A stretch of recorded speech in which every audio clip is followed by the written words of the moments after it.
Life has a way of showing you who people truly are when you least expect it. One minute you're standing in a designer wedding dress, exchanging vows with the love of your life, and the next, your own sister is turning your perfect day into her pregnancy announcement, but that was just the beginning of her ruthless campaign to take everything I owned. Before we jump back in, tell us where you're tuning in from. And if this story touches you, make sure you're subscribed, because tomorrow I've saved something extra special for you. The morning of October 15th started like a dream. The autumn. Breeze carried the scent of fresh roses through the getting ready suite at the Grand Wellington Hotel, where my bridesmaids buzzed around me with champagne and laughter. My wedding planner, Melissa, had transformed the ballroom into something out of a fairy tale. Crystal chandeliers draped with white orchids, tables adorned with vintage silver centerpieces, and floor-to-ceiling windows overlooking Central Park's fall foliage. Every detail I'd spent months planning had come together perfectly, from the hand-calligraphed place cards to the custom-blended signature cocktails. "Rachel, you look absolutely stunning," my mother whispered, adjusting my veil one last time. The ivory lace dress had been worth every penny of my savings. Hand-beaded bodice, cathedral train, and delicate pearl buttons down the back. At 29, I'd waited for this moment, built my career as an architect, bought my dream house in Connecticut, and finally found David, who was everything I'd hoped for in a partner. We'd met 3 years ago at a charity gala where I'd designed the event space, and from our first conversation about sustainable architecture and his work in environmental law, I knew he was different from anyone I'd dated before. If only I'd noticed the strange glint in my sister Amanda's eyes as she helped me with my jewelry, or paid attention to how she kept checking her phone, smirking at messages from someone she wouldn't name. But I was too caught up in my own happiness, in the perfect future I thought lay ahead. Amanda had always been the unpredictable one in our family, dropping out of college to find herself, bouncing between jobs and relationships, always landing back home when things got tough. Still, she was my sister, and when she'd tearfully accepted the role of maid of honor, I'd believed her enthusiasm was genuine. The ceremony went flawlessly in the historic St. Patrick's Cathedral, where sunlight streamed through stained glass windows, casting rainbow patterns across the marble floors. David's voice cracked as he read his handwritten vows, promising to love me through all of life's challenges. If only we'd known how soon those vows would be tested. Hour 200. Guests filled the church with warmth and joy, and when we kissed as husband and wife, I truly believed nothing could spoil this happiness. The reception began in the Grand Wellington's Crystal Ballroom with our first dance to At Last by Etta James. David twirled me across the polished dance floor, and for those few precious minutes, the world consisted only of us, the music, and our love. The way he looked at me then, like I was his entire world, is an image I'd hold on to during the difficult months ahead. My father's toast brought tears to everyone's eyes as he welcomed David to the family, speaking about the value of trust, loyalty, and unconditional love.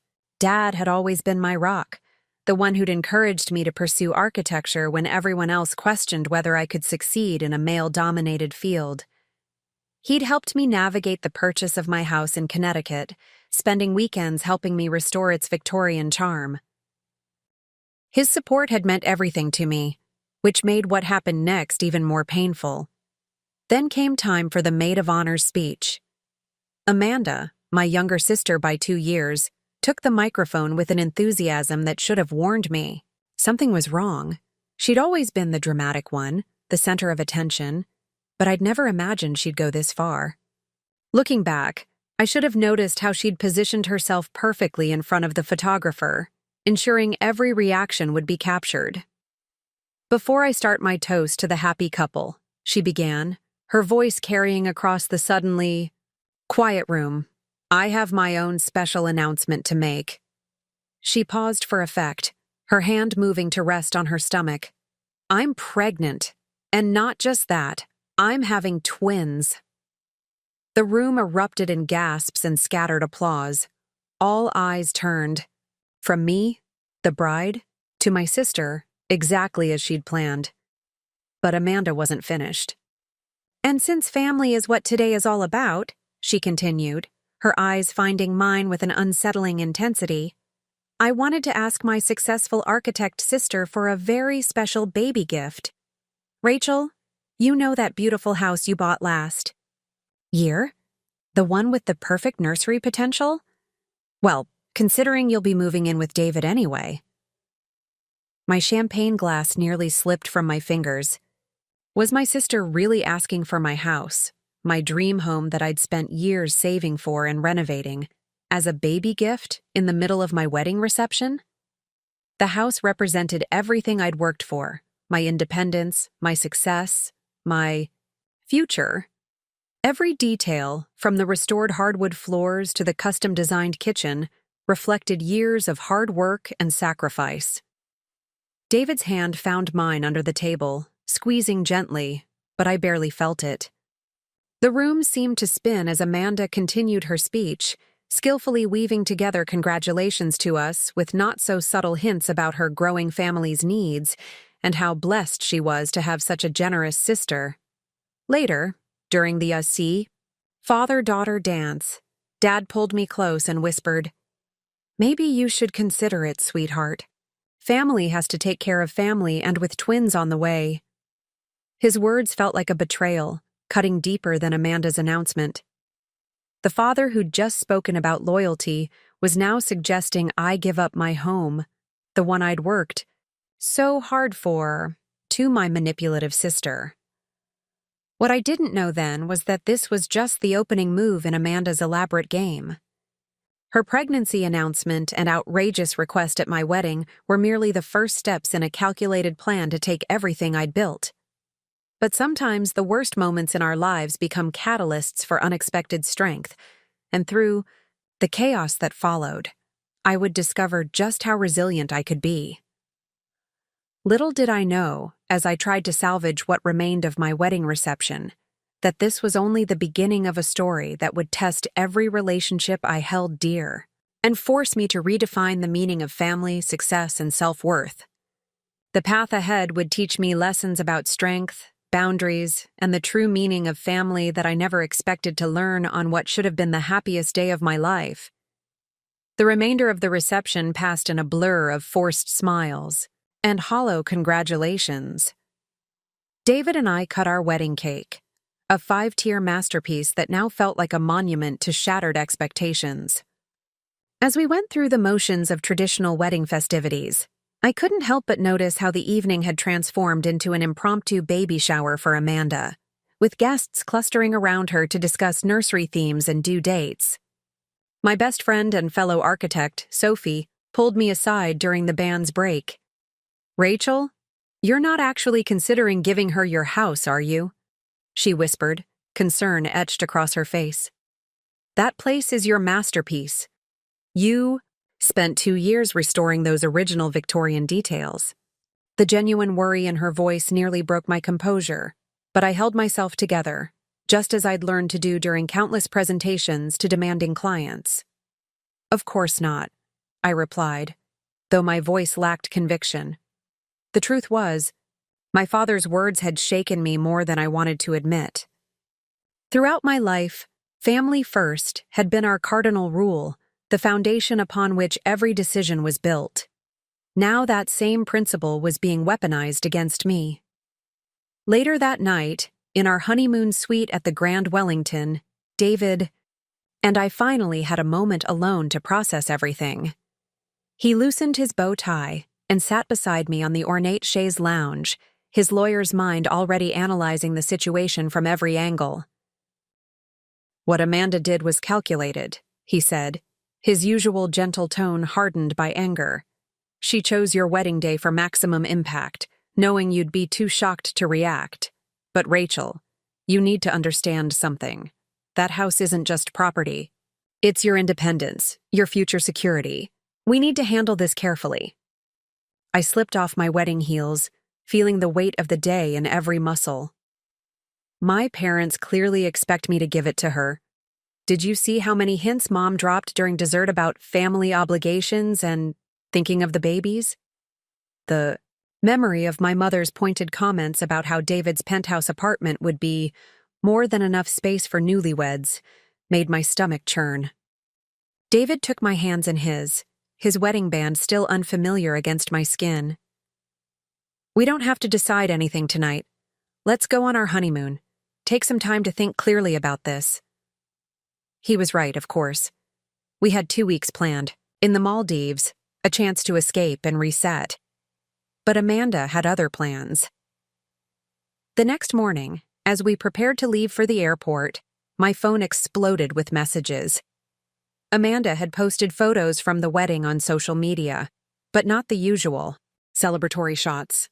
Instead, she'd crafted a narrative that made my silence about her pregnancy announcement seem like cold-hearted rejection. So heartbroken that my own sister couldn't share in my joy on her special day, she'd written beneath a carefully curated photo of herself looking tearful during her speech. All I asked for was a little help for my growing family, but I guess some people forget where they came from once they become successful. The comments section was flooded with sympathetic responses, distant relatives and mutual friends expressing shock at my apparent selfishness. Even my cousin Maria, who'd been one of my bridesmaids, had commented, "Family should always come first. Disappointed in you, Rachel." I sat on the edge of the hotel bed, my carefully packed honeymoon suitcase forgotten as I scrolled through. The mounting social media nightmare. David called the airline to reschedule our flight, while I tried to process how quickly my sister had moved to control the narrative. My phone rang. My mother. "Rachel, you need to make this right," she began without preamble. "Amanda's been crying all morning. She's so stressed, and it's not good for the babies. Just think about what you're doing to your future nieces or nephews." "Mom, it was my wedding day," I protested, my voice breaking. "She hijacked it to ask for my house. How can you not see how wrong that is?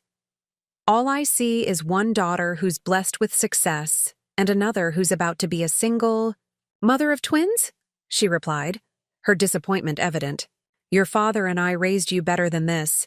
That house is just a building, but family is forever." The irony of her words hit me hard. Yes, they had raised me to work hard, to be independent, to chase my dreams. I'd taken out student loans for architecture school, worked internships during summers while Amanda traveled through Europe, finding herself, and saved every penny to buy and restore my historic Victorian home. Now, suddenly, my success was being treated as a community resource, something to be redistributed at my sister's whim. As I hung up the phone, David sat beside me, his presence steady and reassuring. "We don't have to run away to the Maldives," he said softly.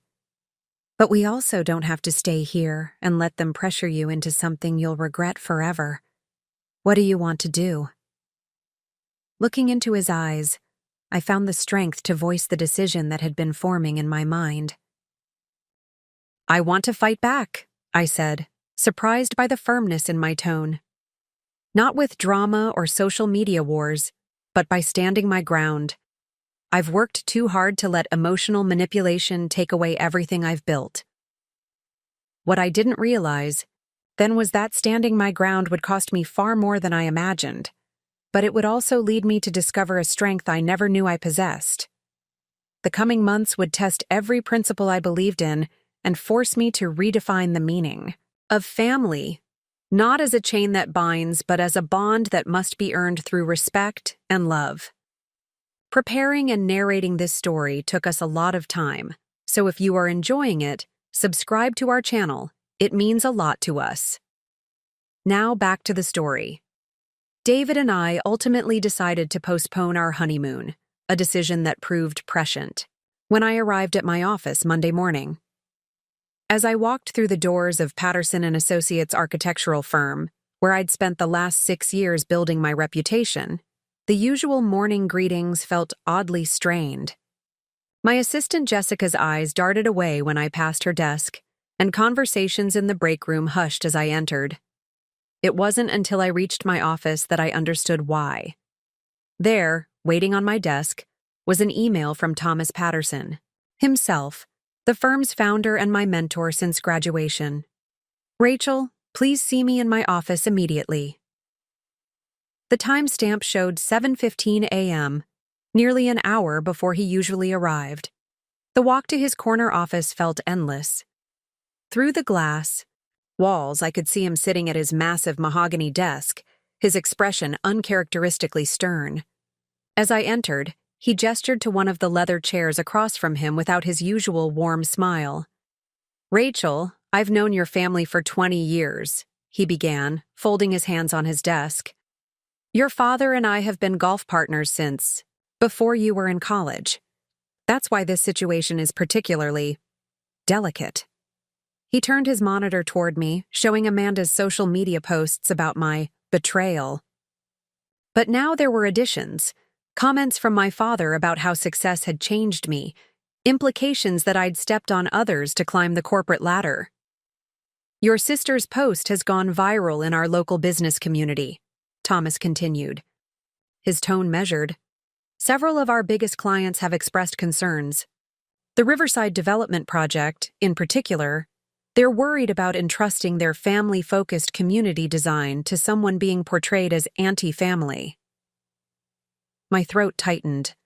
The Riverside Project was meant to be my first solo lead, a career-making opportunity I'd worked countless late nights to secure. "This is a personal family matter," I managed to say. "It has nothing to do with my professional capabilities." Thomas sighed, looking suddenly older than his 60 years. "In our business, perception is reality. Your father called me this morning, deeply concerned about your recent choices. He mentioned your sister's situation, the twins, her needs." He paused, choosing his next words carefully. "Perhaps if you handled this family matter more generously, these professional concerns would resolve themselves." The implication was clear: surrender to Amanda's demands or watch my career suffer. The betrayal cut deep, knowing my own father had deliberately sabotaged my professional reputation to force my compliance. 6 years of exceptional performance reviews, innovative designs, and dedicated service to the firm were being overshadowed by a manufactured family drama. "I respect you enormously, Thomas," I said, fighting to keep my voice steady. "But I won't be pressured into giving away my home, a home I earned through years of hard work, because my sister made demands at my wedding. If that affects your view of my professional capabilities, then perhaps we need to have a different conversation." His expression hardened. "The Riverside Project requires a team player, someone who understands community values. Until this situation resolves, I'm assigning it to Michael." Michael, my colleague who had been at the firm half as long as I had, whose designs consistently played it safe. "Take some time to think about your priorities, Rachel. Family conflicts have a way of following us into the workplace." I left his office with my head held high, but my hands were shaking. In the bathroom, I splashed cold water on my face and stared at my reflection. The woman looking back at me seemed different from the bright-eyed bride of 2 days ago. There was a new hardness in her eyes, a determination born of betrayal. Back at my desk, I found an email from my father. "I hope you understand I had to do this. Actions have consequences, sweetheart. Make this right with your sister, and everything can go back to normal." Normal. As if emotional blackmail and professional sabotage were normal. As if destroying my career to force me into submission was acceptable parental behavior. David called during lunch, his voice tight with concern. He'd received similar pressure at his law firm, subtle suggestions that family drama could affect his upcoming partnership consideration. "They can't legally retaliate against us for this," he said, his lawyer's mind already strategizing. "But they can make things uncomfortable. Are you sure you want to keep fighting?" I've never been more sure of anything, I replied, surprising myself with my conviction. If we give in to this manipulation, it will never end. This isn't just about the house anymore.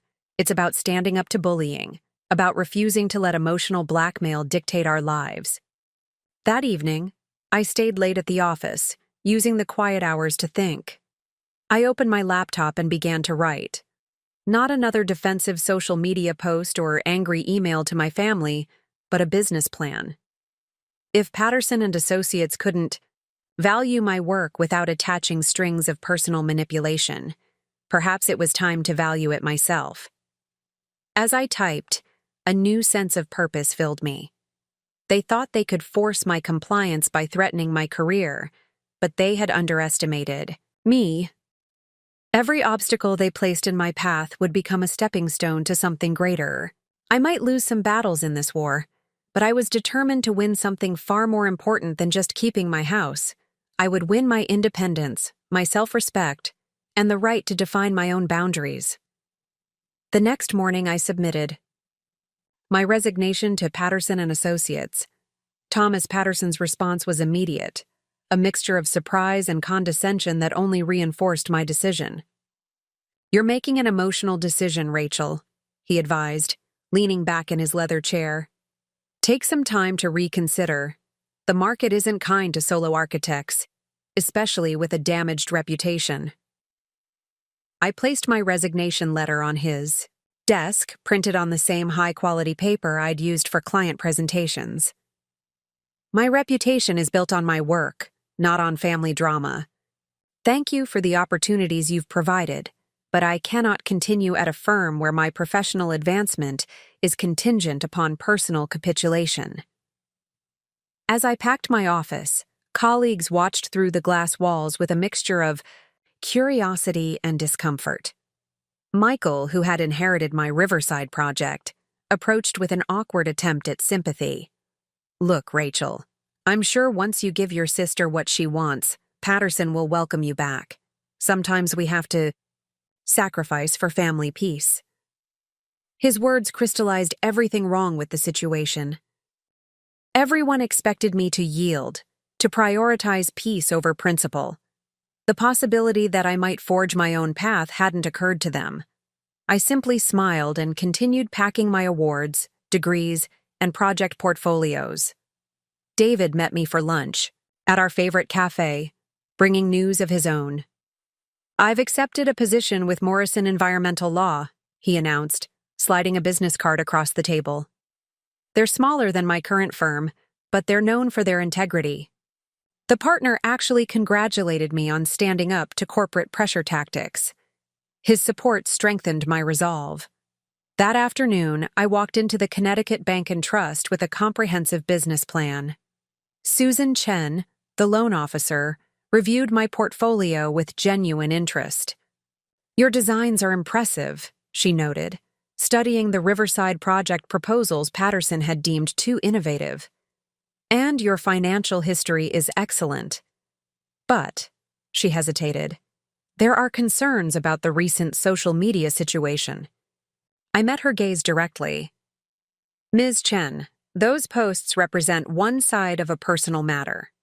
What matters is my professional track record, my client relationships, and my vision for this new venture.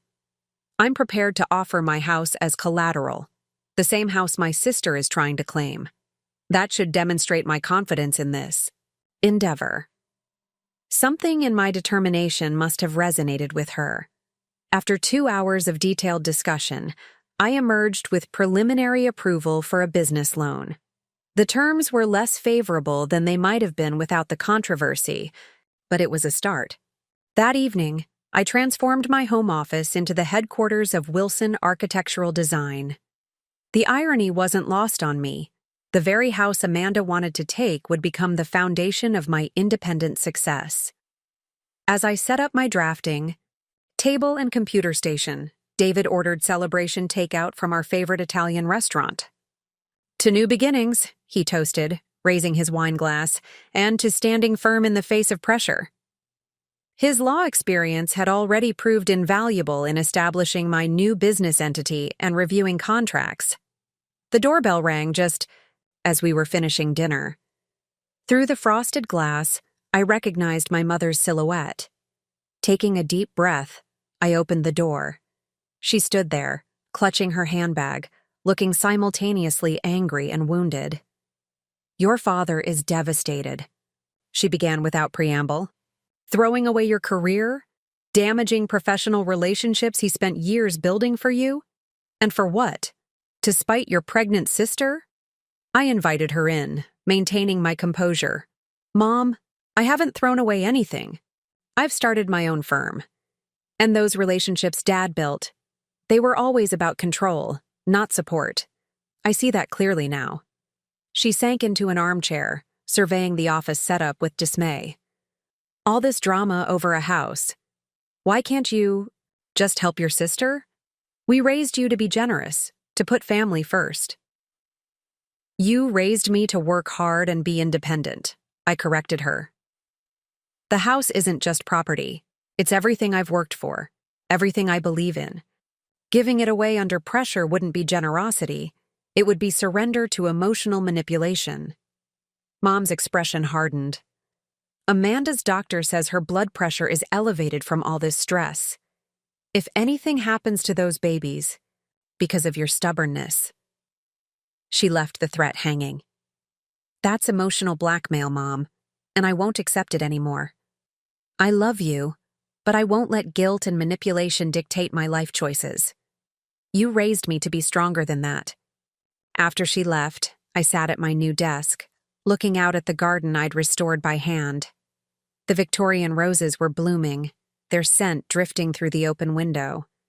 This house, my independence, my principles, they were worth fighting for. In choosing this path, I wasn't just preserving a property. I was protecting my right to define my own boundaries and write my own story. The first month of running Wilson Architectural Design tested every ounce of my determination. Each morning brought new challenges, from setting up professional liability insurance to establishing vendor relationships that my former firm had previously handled. The most difficult challenge, however, came from an unexpected source. My former clients attempting to maintain contact while navigating family pressures. Margaret Winters, a long-term client whose historical renovation projects had helped establish my reputation, called early one morning.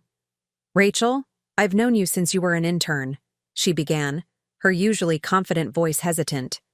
"I want to continue working with you on the Hamilton House restoration, but your father called the Historical Society Board yesterday." My heart sank as she explained how my father had portrayed me as unstable and unreliable, suggesting that my family issues might compromise the project's integrity. As a board member of the Connecticut Historical Society, his words carried significant weight. The Hamilton House restoration was a $2 million project that would have provided crucial momentum for my new firm. "I understand if you need to protect the society's interests," I said, maintaining my professional composure despite the personal pain. But Margaret surprised me. "Actually, I'm calling to tell you that I defended you to the board," she replied, her voice strengthening. "I showed them your preliminary designs and your track record. More importantly, I told them about how you stood up to Patterson's pressure tactics. The board values integrity, Rachel. We've voted to keep you as lead architect, with one condition. That condition turned out to be a blessing in disguise. The board wanted me to partner with Victoria Jang, a renowned restoration specialist, whose expertise would complement my design skills. Victoria, as I would soon discover, was much more than just a professional ally. Our first meeting took place at the Hamilton House site, a magnificent but deteriorating Victorian mansion. Victoria arrived in steel-toed boots and a hard hat, her silver hair elegant even under construction gear. She studied my designs with intense focus before speaking. "Your father approached me last week," she said unexpectedly, looking up from the blueprints. "He suggested I take over the project entirely, hinted at future society contracts if I helped guide you toward more reasonable family decisions." Her direct gaze met mine. I declined. My surprise must have shown on my face because she continued, "I've spent 40 years in this field, Rachel.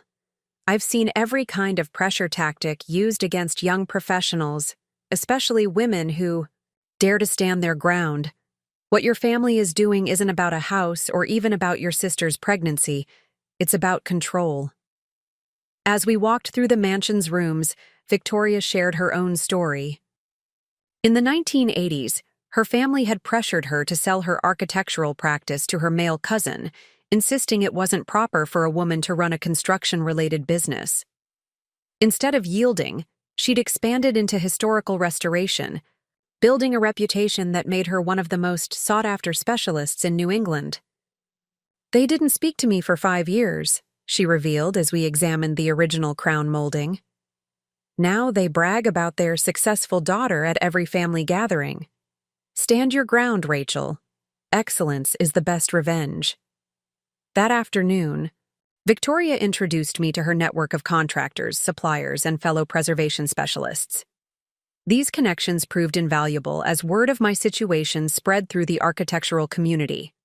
Many had experienced similar family pressures and recognized the manipulation tactics being employed against me. Robert Chen, a sustainable materials supplier, shared how his parents had tried to force him to join the family restaurant business by threatening to disown him. "They said I was betraying my heritage by choosing a different path," he told me, while reviewing bamboo flooring samples for the Hamilton house. "It took years, but they eventually realized that respecting my choices didn't mean losing their son. It meant gaining a successful, independent adult child." These conversations helped me understand that my situation wasn't unique. Countless professionals had faced similar crucibles where family expectations clashed with personal integrity. Their stories formed a tapestry of resistance and eventual triumph, showing me that standing firm didn't mean standing alone. That evening, as I updated my project timeline to incorporate Victoria's suggestions, David brought news from his new firm. Morrison Environmental Law had received an interesting client request. A developer wanted to create a sustainable community of smaller, energy-efficient homes. The project aligned perfectly with my design philosophy. They specifically asked about working with independent architects who understand both environmental impact and community values, David said, a knowing smile playing at his lips. "I might have mentioned your experience with innovative residential design."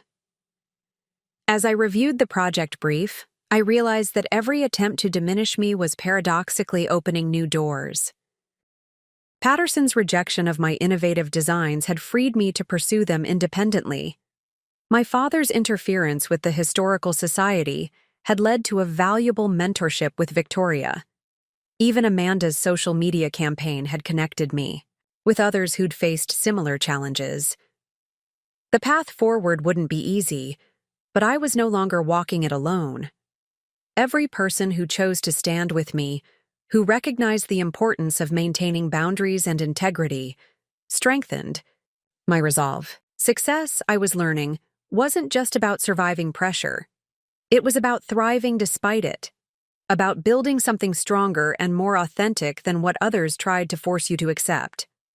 The Hamilton House restoration was proceeding, ahead of schedule when Amanda made her next move.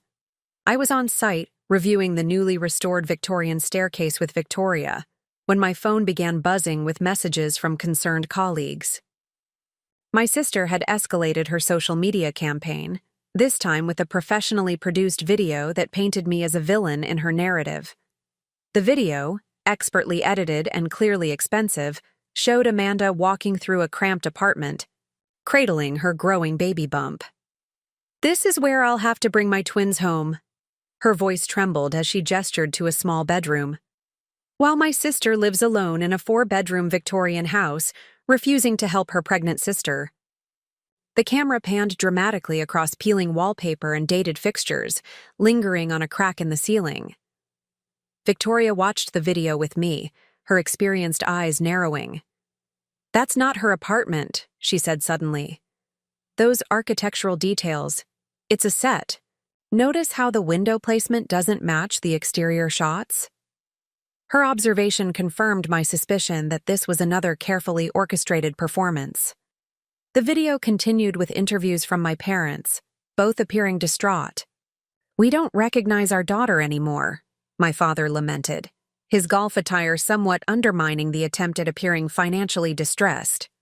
"Success has changed her. The Rachel we raised would never let her sister struggle like this." The final blow was a series of screenshots showing my recent business successes: the Hamilton House contract, the sustainable housing development project, even a small feature about Wilson architectural design in the local business journal. These were presented as evidence of my wealth hoarding and lack of family values. David's law firm colleagues alerted him to the video's viral spread through professional networks. "They're trying to create a controversy that will damage your business relationships," he warned during our lunch call. "But they've made a crucial mistake. Every success they showcase actually undermines their narrative of your sister's desperate need." He was right. The video had an unintended effect among professional circles. Victoria's network of preservation specialists recognized the manufactured nature of the struggling sister scenes. Robert Chen, my sustainable materials supplier, sent an email expressing admiration for my resilience in the face of such calculated pressure. That afternoon, I received an unexpected visit from Elena Martinez, the lead developer of the sustainable housing project. She arrived at the Hamilton House site unannounced, asking to speak privately. My heart sank, expecting another client loss due to the family drama. Instead, Elena surprised me. "I saw your sister's video," she began, her tone direct. "I also saw your designs for our project, and I recognized something familiar." She pulled out her phone, showing me a photo of a modest house. "This was my first home after leaving my wealthy family in Argentina. They wanted me to marry into another prominent family, take over the family business. Instead, I chose independence. They called me selfish, ungrateful, manipulated the media back home against me." She scrolled through more photos, showing the progression of her career from that small house to her current position as one of the most innovative developers in sustainable housing.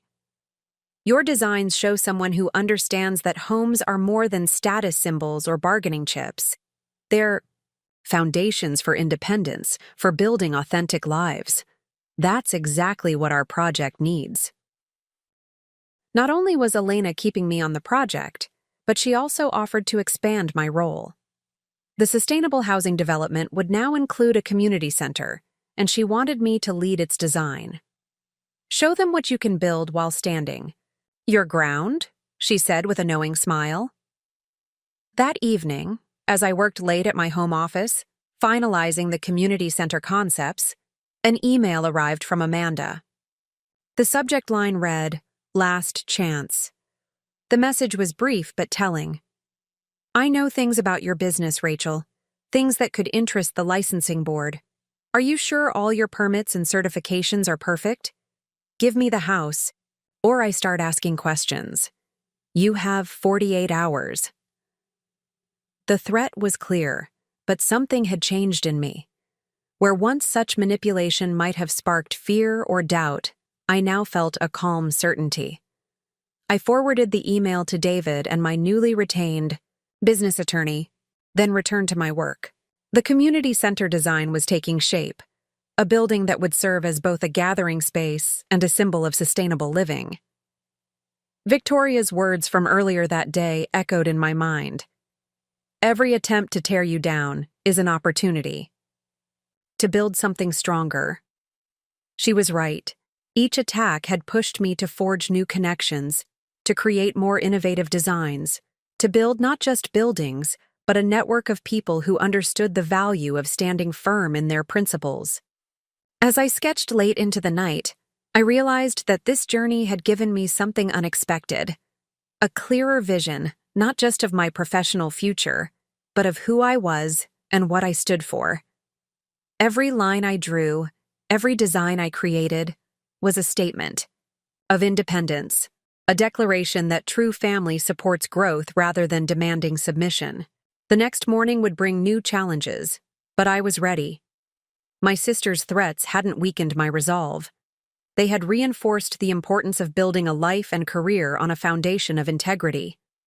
The house she so desperately wanted had become more than property.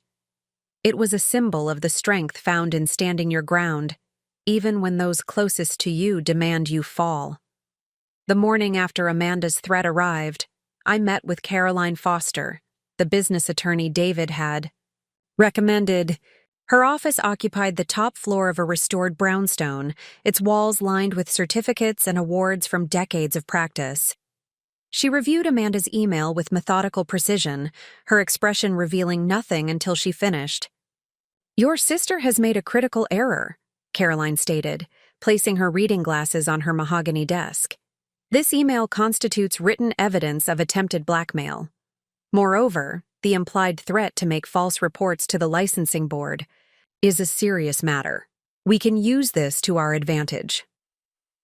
She proceeded to outline a strategic response that would protect both my business and my professional standing. First, she would file for a cease and desist order regarding Amanda's defamatory social media campaign. Second, she would notify the state licensing board preemptively about potential false complaints, providing documentation of the ongoing situation. "The best defense is a transparent offense," Caroline explained, her years of experience evident in her confident demeanor. "We'll also document every interaction, every threat, every attempt at manipulation. Your sister and parents have created a paper trail of coordinated attempts to damage your professional reputation for personal gain."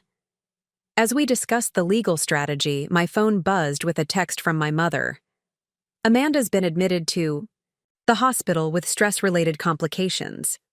I hope you're satisfied with what your stubbornness has caused." Attached was a photo of Amanda in a hospital bed, carefully staged with dramatic lighting and strategic angles. Caroline glanced at the message. "Document it," she said firmly. "This is another attempt at emotional manipulation. Notice how the photo is professionally composed? They're building a narrative." She was right. Even the hospital room had been carefully arranged, with Amanda's designer handbag visible in the background of her supposedly distressed state. Leaving Caroline's office, I drove directly to the Hamilton House site, where Victoria was overseeing the restoration of the original stained glass windows.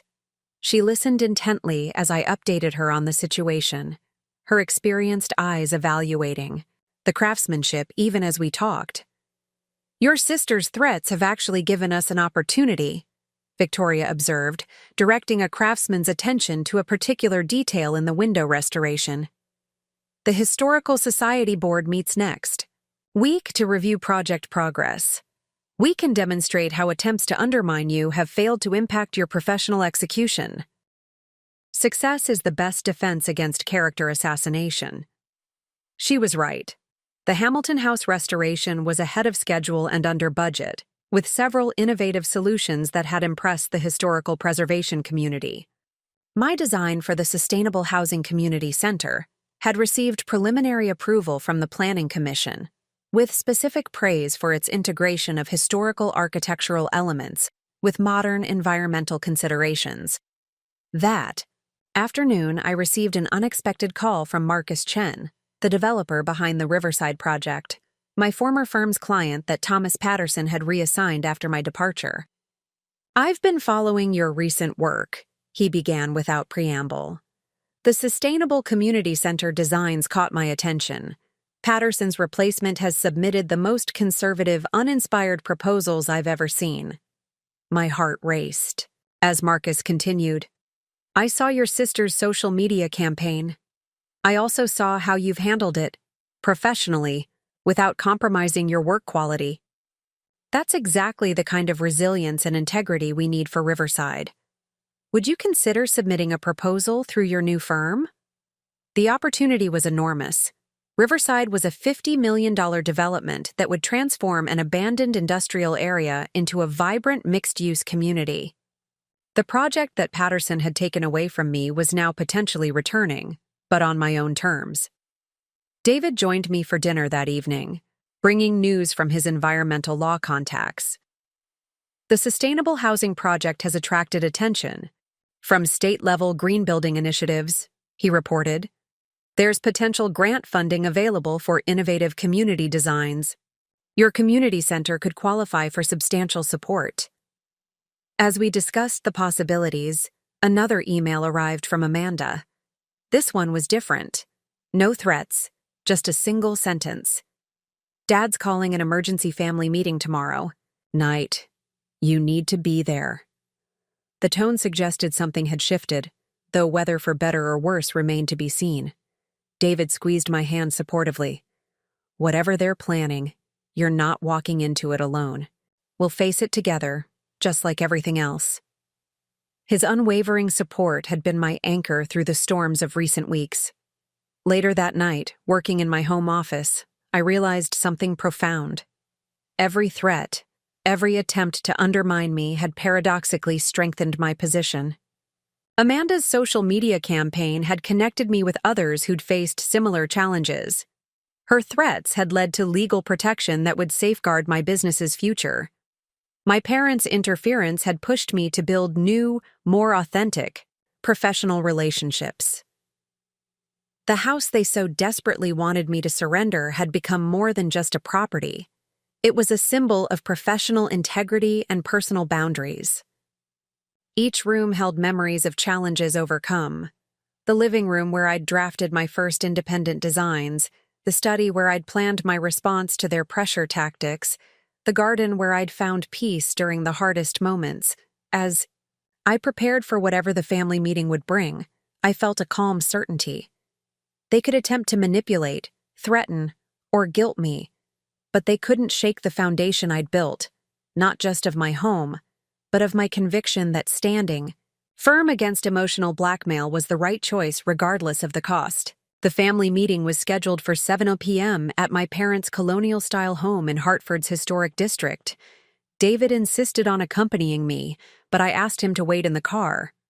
Whatever confrontation awaited inside, I needed to face it, on my own terms. My mother opened the door before I could ring the bell, her expression a carefully constructed mask of concern. The living room had been staged for maximum emotional impact. Amanda reclined on the sofa, still wearing a hospital bracelet, while my father stood by the fireplace, hands clasped behind his back in his characteristic pose of authority. The mantel, above, displayed family photos spanning decades, silent witnesses to the evening's proceedings. Rachel, my father began, his tone measured. We've asked you here because this situation has spiraled out of control. Your sister's health is at risk, our family's reputation is suffering, and your professional decisions are becoming increasingly concerning. I remained standing, declining the offered seat beside Amanda. Caroline Foster's advice echoed in my mind. Maintain physical and emotional distance during confrontational situations. I'm listening, I responded neutrally. My father produced a folder from his desk. We've prepared a reasonable proposal. You'll transfer ownership of the house to Amanda, and in exchange, we'll help you purchase a suitable apartment closer to your new office. Your mother and I will also cease any involvement in your professional matters. Additionally, he continued, we've drafted a press release announcing your generous gift to your expecting sister, which should help repair any damage to your public image. Thomas Patterson has indicated he would be open to discussing your return to the firm, provided you demonstrate this renewed commitment to family values. The carefully orchestrated presentation made one thing crystal clear. They still believed they could control this situation through a combination of pressure and incentives. They had mistaken my independence for a negotiating tactic rather than a fundamental principle. Before I respond, I said carefully, I'd like to understand something. When did this campaign begin? Was the wedding announcement spontaneous, or was it planned? Amanda shifted uncomfortably on the sofa, but my mother interjected quickly. That's not relevant now, Rachel. We're trying to find a solution that works for everyone. It's entirely relevant, I persisted, because this isn't about helping Amanda or family values. This is about control. Every step, from the wedding announcement to the social media campaign to the manufactured hospital crisis, has been calculated to force my compliance. My father's expression hardened. You're being paranoid. We're trying to help your sister, provide for her children. Amanda, I turned to address her directly. You're wearing the same designer watch in your hospital photo that you wore in your staged apartment video. The one that retails for $12,000. This isn't about need, it's about wanting what someone else has built. The flash of anger in her eyes confirmed my suspicion. My sister had always resented my independence, my refusal to rely on family connections the way she did. The pregnancy had simply provided an opportunity to challenge that independence directly. You've always thought you were better than us, Amanda snapped, dropping the vulnerable act. Living in your perfect house, building your perfect career, acting like you did it all on your own. Some of us needed family support to succeed. I never claimed to be better, I replied calmly. I chose a different path, one that required me to stand on my own feet. And every attempt you've made to undermine that has only made me stronger. I opened my own folder, removing copies of documents Caroline had prepared. This is a cease and desist order regarding the defamatory social media campaign. This is documentation of the attempted blackmail regarding the licensing board. And this, I placed the final document on the coffee table, is a formal complaint filed with the hospital ethics board about staging photos for social media manipulation. The room fell silent. My father stepped forward, his face flushed with anger, but I held up my hand to stop him. I'm not finished. I've been offered the Riverside Development Project, the one Patterson took away from me.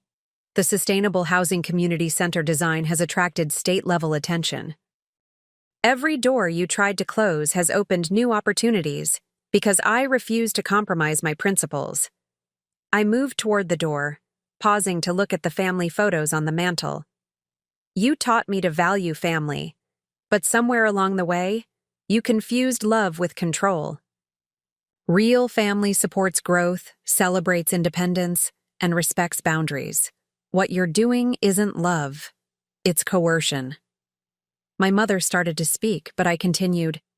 I won't be transferring the house to Amanda. I won't be returning to Patterson's firm. And I won't participate in any further attempts to manipulate me through guilt or threats. The choice now is yours. Accept my boundaries and rebuild our relationship on healthier terms, or continue these tactics and lose me entirely. As I walked out, I heard Amanda's angry voice. You're choosing a house over your family. I turned, one last time, meeting her gaze steadily. No, I'm choosing self-respect over manipulation. The house is just a symbol of that choice. David was waiting in the car, concern evident on his face. As I slid into the passenger seat, I felt lighter, somehow, as if setting clear boundaries had lifted a weight I hadn't known I was carrying. The road ahead would be challenging, but I was finally free from the obligation to manage other people's feelings at the expense of my own integrity. The morning after the family confrontation, I arrived early at the Hamilton house site to find Victoria already there, inspecting the newly restored crown molding with her characteristic attention to detail. The morning sun streamed through the antique windows we'd painstakingly preserved, casting warm patterns across the hardwood floors. As I recounted the previous evening's events, she nodded thoughtfully, her experienced eyes never leaving the architectural details before us. You know, she said, running her hand along the restored woodwork, this crown molding tells an interesting story. The original craftsmen included their own subtle signatures, tiny variations in the pattern, that marked their individual work. They took pride in their independence within the larger design. She turned to face me directly. Last night, you did something similar. You marked your own boundaries within the larger pattern of family expectations. The Historical Society board meeting was scheduled for that afternoon. As we prepared our presentation, I received an email from Marcus Chen regarding the Riverside project. He wanted to meet immediately to discuss my vision for the development. The timing was crucial. This could be the breakthrough that would firmly establish Wilson Architectural Design as a major player in sustainable urban development. "Go," Victoria insisted, seeing my hesitation. "I'll handle the board meeting. They trust my judgment, and the restoration work speaks for itself. This is your moment to build something new from the foundation you've defended."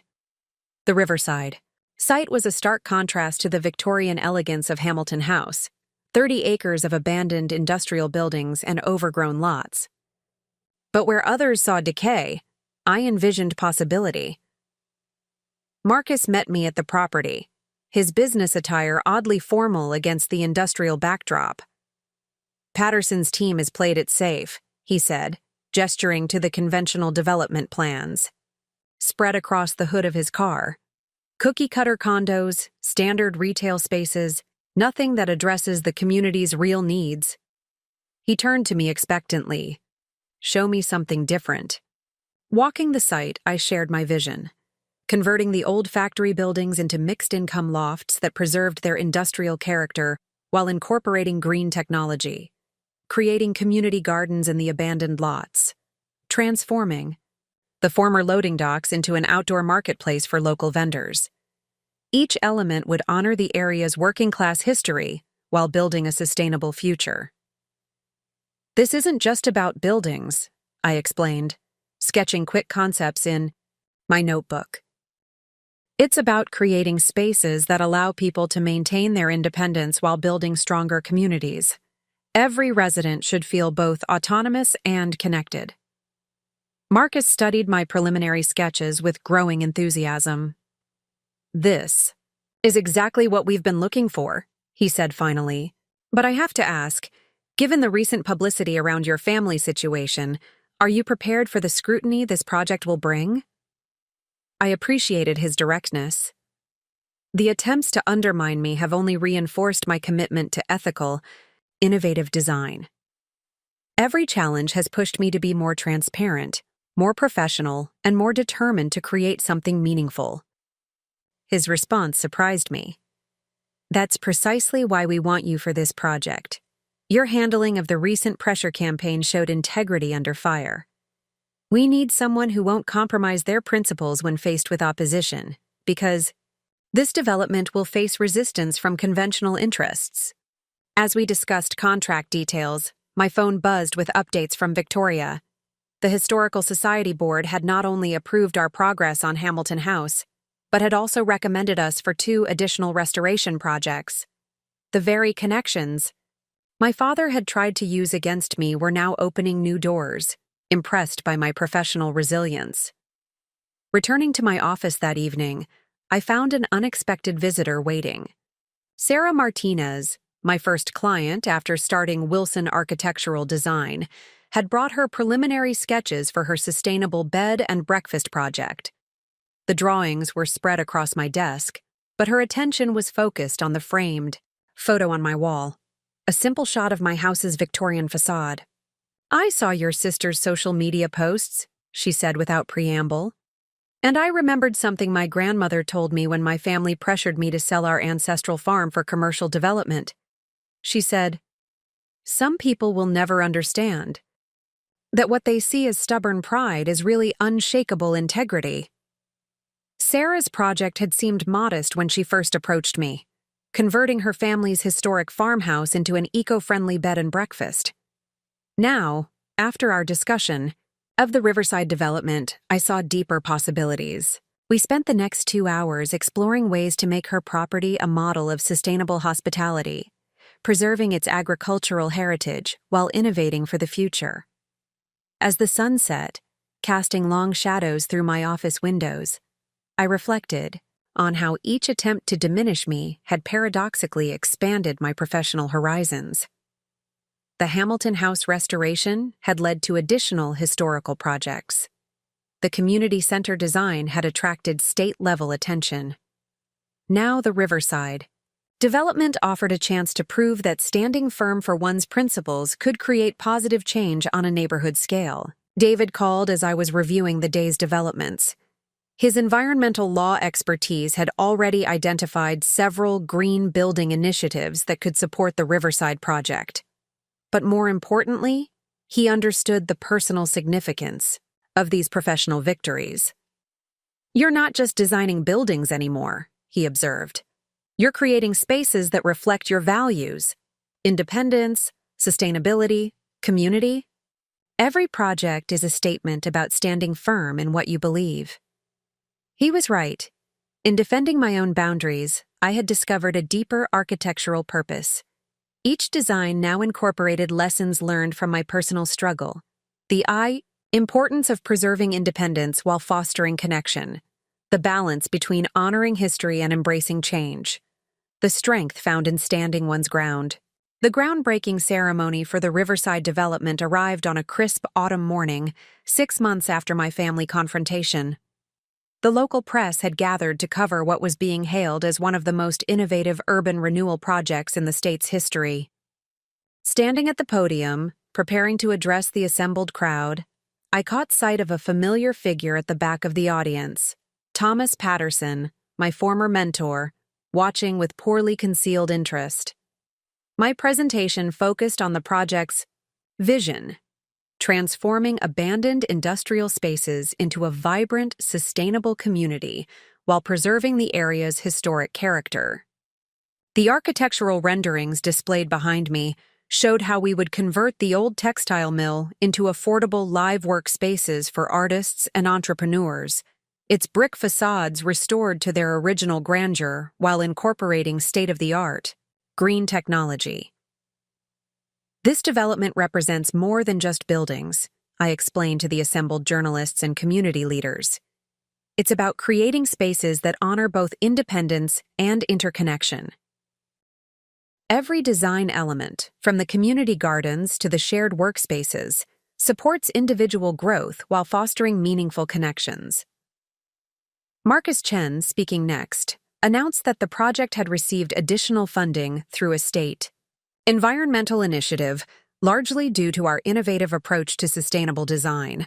Wilson Architectural Design has demonstrated that standing firm for one's principles can create tangible benefits for entire communities, he stated, his words carrying special meaning for those who knew my recent history. After the ceremony, Patterson approached me, his expression a mixture of resignation and respect. "I may have been wrong about you, Rachel," he admitted, studying the architectural renders displayed around the construction site. "When you left the firm, I thought you were making an emotional decision. But looking at these designs, I see something I missed before. Conviction translated into creation." His words, though gratifying, arrived too late to hold any real power over me. My success no longer required his validation. Still, our conversation was interrupted by an urgent call from Victoria. The Hamilton House restoration had uncovered something extraordinary during the final phase: a hidden room behind the library paneling containing original architectural drawings from the house's construction in 1875. "These aren't just blueprints," Victoria explained excitedly over the phone. "They're the architect's personal notes and sketches, showing her thought process behind every design decision. Yes, her. The house was designed by a woman, working under her brother's name to circumvent the prejudices of the time. The discovery would make headlines in architectural preservation circles, but its personal significance struck deeper. Here was another woman who had refused to let family expectations limit her vision, who had found ways to create despite the pressures to conform. The Historical Society immediately requested a special exhibition of the drawings, along with documentation of our restoration process. That evening, reviewing the historical drawings in my office, I received an unexpected email from Sarah Martinez. Her sustainable bed and breakfast project had caught the attention of a national magazine focusing on ecotourism. They wanted to feature both her property and the architect behind its transformation in their upcoming issue. "They're particularly interested in the way we preserved the farm's heritage while innovating for the future," Sarah wrote. "Sound familiar?" Sometimes standing your ground isn't just about saying no to pressure, it's about saying yes to your own vision. David joined me later, bringing news from his environmental law practice. His firm had been approached by several other developers interested in sustainable community projects similar to Riverside. "Your stand against convention is creating ripples," he observed.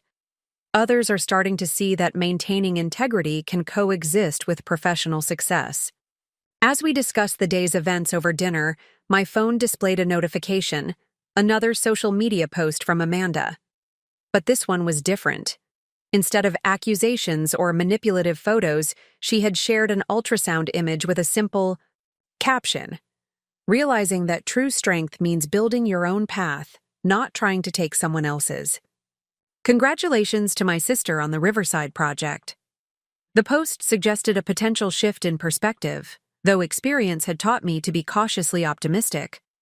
Real change, like architectural restoration, requires more than surface modifications.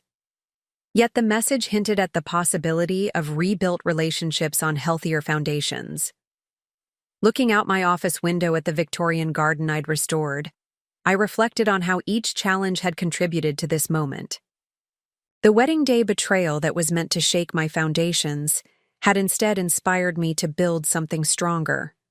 Every attempt to undermine my independence had reinforced my commitment to creating spaces that celebrated both autonomy and community. The next morning would bring new challenges: meetings about the Riverside construction timeline, consultations on additional restoration projects, discussions about expanding Wilson architectural design to meet growing demand. But each challenge would be faced from a position of earned confidence, knowing that standing firm for one's principles could create positive change far beyond personal boundaries. My house, the source of so much conflict, had become more than just a symbol of independence. It was now a testament to the power of maintaining one's integrity in the face of pressure, of transforming opposition into opportunity. The restored Victorian rooms echoed with new purpose, serving as both home and headquarters for a vision that extended far beyond its walls. The autumn issue of Architectural Innovations magazine arrived on my desk one morning, featuring a comprehensive article about the Riverside development. The piece highlighted not just the technical aspects of the project, but its humanitarian vision, transforming abandoned industrial spaces into a thriving community while preserving local heritage. What caught me off guard was the sidebar article, titled, "Rising Through Resilience, the Architect Who Stood Her Ground." The reporter had done thorough research, interviewing Marcus Chen, Victoria, and several community members involved in the project. The story positioned my stand against family pressure as emblematic of a larger professional ethos, maintaining integrity in the face of opposition, choosing long-term vision over short-term convenience. That same morning, I received an invitation to deliver the keynote address at the upcoming Sustainable Design Summit in Boston. The organizer's email mentioned that my experience resonated with many young professionals facing similar pressures to compromise their principles. They wanted me to share not just architectural insights, but lessons learned from maintaining professional integrity under personal pressure. Victoria arrived at my office later that day, bringing unexpected news. From the Hamilton House project, the discovery of the hidden architectural drawings had sparked academic interest, leading to a proposed collaboration with Yale's School of Architecture. They wanted to create a special course examining the intersection of historical preservation and progressive design principles, using our restoration work as a case study. They're particularly interested in the parallels between preserving architectural integrity and maintaining personal principles, Victoria explained, her eyes bright with enthusiasm. "The way we've honored the original designer's vision while adapting the space for modern use resonates with current discussions about professional ethics." As we discussed the possibility of guest lecturing, my phone displayed a notification from a local business journal. Patterson and Associates had lost the bid for another major development project, with the client specifically citing their conservative approach as a concern. The article mentioned that several of Patterson's former clients had moved their projects to Wilson Architectural Design, attracted by our innovative yet principled approach. "Success really is the best revenge," Victoria observed, noting my thoughtful expression. "Though I suspect revenge was never your motivation." She was right. My stand hadn't been about proving others wrong, but about staying true to my own vision. The professional recognition was gratifying, but the real victory lay in the tangible impact of our work. The Riverside development was already transforming lives, with the first phase of affordable artist studios fully leased before completion. That afternoon, I met with Elena Martinez, who had driven up from New York to discuss expanding our sustainable housing initiative to other cities. Over lunch in my restored Victorian kitchen, she shared stories of similar projects in South America, where architects had faced pressure to compromise their vision for quick profits. "What makes your story compelling?" Elena noted, gesturing with her fork, "is that you didn't just refuse to compromise. You demonstrated that principled innovation creates better outcomes for everyone." The Riverside project proves that standing firm on quality and sustainability actually enhances profitability. Our discussion was interrupted by an email from the State Architectural Licensing Board. My heart skipped a beat, remembering Amanda's earlier threats. But the message was unexpected. They wanted me to join their ethics committee, citing my demonstrated commitment to maintaining professional integrity under pressure. Later that evening, as I reviewed preliminary designs for our next project, David brought surprising news from his environmental law practice. A national coalition of sustainable developers was establishing new guidelines for ethical urban renewal, and they wanted both of us to serve on the advisory board. "They're calling it the Integrity in Development Initiative," he explained, sharing the proposal on his laptop. "Your stand against using family connections for advancement has become something of a talking point in professional circles. People are tired of success being tied to compromise." As we discussed the implications over dinner, I received an unexpected message from an unfamiliar number. It was from Jessica, my former assistant at Patterson & Associates. She had resigned from the firm and was starting her own interior design practice, inspired by what she called my courage to choose integrity over convenience. "Watching you walk away from security to maintain your principles showed me it was possible," she wrote. "I've spent years suppressing my creative vision to fit Patterson's conservative approach. Now, I'm finally ready to trust my own judgment." The message reinforced something I'd begun to understand. Our choices create ripples far beyond our immediate circumstances.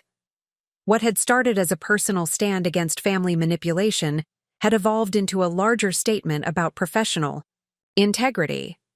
Each project we completed at Wilson Architectural Design demonstrated that success didn't require compromising one's principles. In fact, unwavering integrity could become a competitive advantage.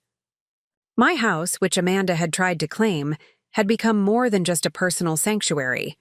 It now served as both office and inspiration, its restored Victorian details reminding clients that preserving integrity and embracing innovation could coexist beautifully.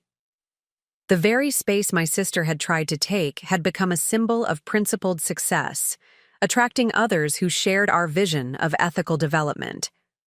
The invitation to speak at the Women in Architecture conference arrived, on embossed stationery, requesting my participation in a panel discussion about maintaining professional integrity in challenging circumstances. As I reviewed the details in my office, an urgent message came from Elena Martinez. She had encountered Amanda at a local cafe, visibly distressed and requesting to speak with me.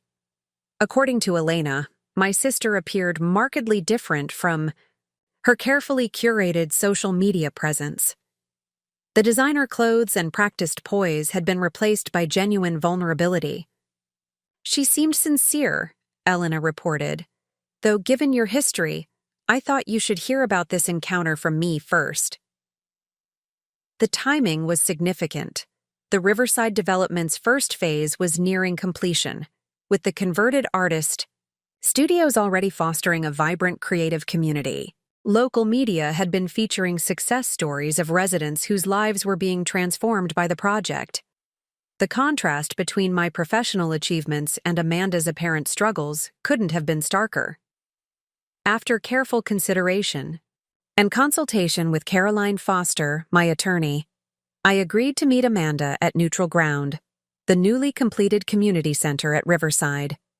The space embodied everything I stood for: sustainable design, community connection, and the power of standing firm in one's principles. Amanda arrived punctually, her appearance confirming Elena's observations. Gone was the calculated polish of her previous performances. She studied the building's innovative design features with genuine interest before speaking. "I saw your interview. In architectural innovations," she began, her voice lacking its usual artificial warmth. "The part about creating spaces that honor both independence and connection. It made me think about what I've been doing with my life." She paused, gathering her thoughts. "The twins are due in 6 weeks. I've been attending parenting classes, and the instructor said something that hit home. She said children learn more from watching how their parents handle challenges than from any advice they're given." Her hand rested on her pronounced belly. "I don't want my children to learn that manipulation and entitlement are acceptable ways to get what you want." The community center's floor-to-ceiling windows cast late afternoon light across the sustainable bamboo flooring as Amanda continued. "I've started therapy. Real therapy, not just staged photos in a hospital bed. My therapist helped me understand that my attempts to take your house weren't about needing a home. They were about resenting your independence." Her candor was unexpected. "All my life I've relied on family connections and emotional manipulation to get by. Watching you build something real, something earned, it made me feel inadequate. The pregnancy became an excuse to try to take what you'd worked for instead of creating my own path." As if to underscore the significance of the moment, Victoria arrived for our scheduled project review. Seeing Amanda, she started to withdraw, but I gestured for her to join us. Her presence felt appropriate. She had witnessed the worst of the family conflict and deserved to see any steps toward resolution. "The Hamilton House restoration has been nominated for a Preservation Excellence Award," Victoria announced, watching Amanda's reaction carefully. The committee was particularly impressed by how we honored the original female architect's vision while adapting the space for contemporary use. Amanda absorbed this news with surprising thoughtfulness. "That's what I need to do," she said, softly. "Honor my own potential while adapting to new responsibilities." She turned to me with unprecedented directness. "I owe you an apology, not just for the wedding announcement or the house demands, but for trying to diminish your achievements because they highlighted my own lack of direction." Victoria excused herself tactfully, leaving us to continue our conversation. Amanda shared her new plans. She had enrolled in online business courses, focusing on sustainable retail management. "The twins deserve a mother who builds her own success, not someone who tries to steal others' achievements," she explained. "I want to create something meaningful, the way you have." The community center's gathering space, designed to facilitate both private conversations and community connections, seemed to encourage this newfound openness. As we talked, residents passed through, offering living proof that principled vision could create tangible positive change. "I'm not asking for forgiveness yet," Amanda clarified as our meeting drew to a close. "I need to earn that through actions, not words. But I am asking for a chance to show that people can change when they confront their own behavior honestly." Her words resonated with the architectural principles I'd been advocating, that preservation and progress could coexist, that maintaining boundaries could actually strengthen connections. As she prepared to leave, she paused to admire the center's innovative design elements once more. "You didn't just defend your house," she observed. "You created spaces that help others build their own success stories. I need to focus on doing the same with my life." Her words suggested a genuine shift from viewing success as a zero-sum game to understanding it as something individually earned yet communally enriching. The encounter left me cautiously optimistic, though experience had taught me to value actions over words. True change, like architectural restoration, requires deep structural work, not just surface modifications, but Amanda's willingness to acknowledge her behavior and take concrete steps toward personal growth suggested the possibility of rebuilding family relationships on stronger foundations. Later, reviewing project plans in my home office, I reflected on how defending my boundaries had created ripple effects I never anticipated. What began as a stand against family manipulation had evolved into a larger statement about the value of earned success and principled achievement. The space I had protected had become not just a personal sanctuary, but a launchpad for positive change extending far beyond its Victorian walls. 2 weeks after my conversation with Amanda at the community center, I received an unexpected invitation to review her business proposal. She had developed a concept for an eco-friendly children's boutique, focusing on sustainable materials and ethical manufacturing. The detailed plan demonstrated genuine effort to create something meaningful rather than simply trading on family connections. The morning of our scheduled meeting, I arrived at a small cafe near her apartment to find her surrounded by market research and competitor analyses. Her typically immaculate appearance had been replaced by reading glasses and practical business attire, with multiple notebooks filled with handwritten notes. "I've been studying successful sustainable retail models," she explained, showing me her research on supply chain ethics and environmental impact assessments. "Your work with the Riverside development inspired me to think about how business can contribute to community well-being. These aren't just products. They're investments in our children's future." As we reviewed her proposals, I noticed something fundamentally different in her approach. Instead of seeking shortcuts or leveraging connections, she had done thorough groundwork. Her market analysis showed real insight into the growing demand for environmentally conscious children's products, and her financial projections were conservative rather than optimistic. "I'm not asking for investment or endorsement," she clarified, perhaps noting my careful scrutiny. "I wanted your professional opinion because you've proven that success can be built on genuine value creation rather than manipulation." The twins deserved to see their mother build something real. Our discussion was interrupted by an urgent call from Victoria.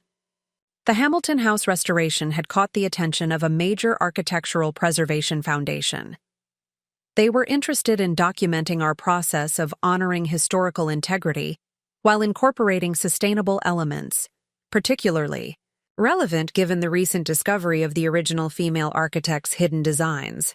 They want to feature both projects, Hamilton House and Riverside, in a documentary about innovative approaches to architectural preservation, Victoria explained. They're particularly interested in the parallel between preserving architectural integrity and maintaining personal principles. Amanda listened to my end of the conversation with genuine interest. After I hung up, she shared an observation that surprised me with its insight. "You've created a new model of success," she said thoughtfully. "Not just in architecture, but in how to handle pressure to compromise. Every project you complete proves that standing firm for your principles creates better outcomes than taking shortcuts." Her words resonated with recent developments in my professional life. The Riverside development's success had led to 3 new sustainable community projects in neighboring states. Each client specifically cited our commitment to ethical development practices as a key factor in their decision to work with Wilson Architectural Design. Later that afternoon, during a site visit to the nearly completed artist studios at Riverside, I encountered Jessica, my former assistant from Patterson & Associates. She had established her interior design practice and was working with one of our resident artists to create a sustainable studio space. "Your stand against pressure tactics gave me courage to pursue my own vision," she shared as we toured the fee space. Patterson's firm keeps losing clients because they prioritize convention over innovation. People want to work with professionals who maintain their integrity. The conversation with Jessica was interrupted by an email from the State Architectural Licensing Board. They were developing new guidelines for ethical practice in sustainable development and wanted my input on addressing family pressure in professional decisions. The issue, it seemed, resonated with many young architects facing similar challenges. That evening, reviewing the day's events in my home office, I received a message from Elena Martinez. The sustainable housing initiative we developed had been selected for a National Innovation Award. The judges specifically praised our approach to balancing community needs with individual autonomy, a principle that had emerged directly from my personal experience with maintaining boundaries. David joined me for dinner, bringing news from his environmental law practice. The firm had been approached about creating legal frameworks for ethical development projects, inspired by the Riverside model. Your stand against manipulation has sparked a larger conversation about integrity in professional practice, he observed. As we discussed these developments, another email arrived, this time from my father. Unlike his previous attempts at contact, this message was different in tone and content.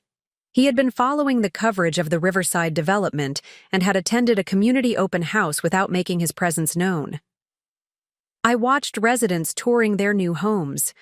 He wrote, seeing the pride in their eyes as they described their creative projects. It reminded me of how you used to talk about architecture in college, before I started pushing you to follow my vision instead of your own. I'm beginning to understand that real strength isn't about control, it's about supporting growth. The message concluded with a simple request. Would I be willing to meet him for coffee? Not to discuss family obligations, but to hear about the positive impact the Riverside project was having on its residents. His interest in my work, rather than in managing my choices, marked a potential shift in our relationship. The Victorian roses in my garden were blooming as I considered his request, their persistence through changing seasons a reminder that growth requires both strong roots and the freedom to flourish.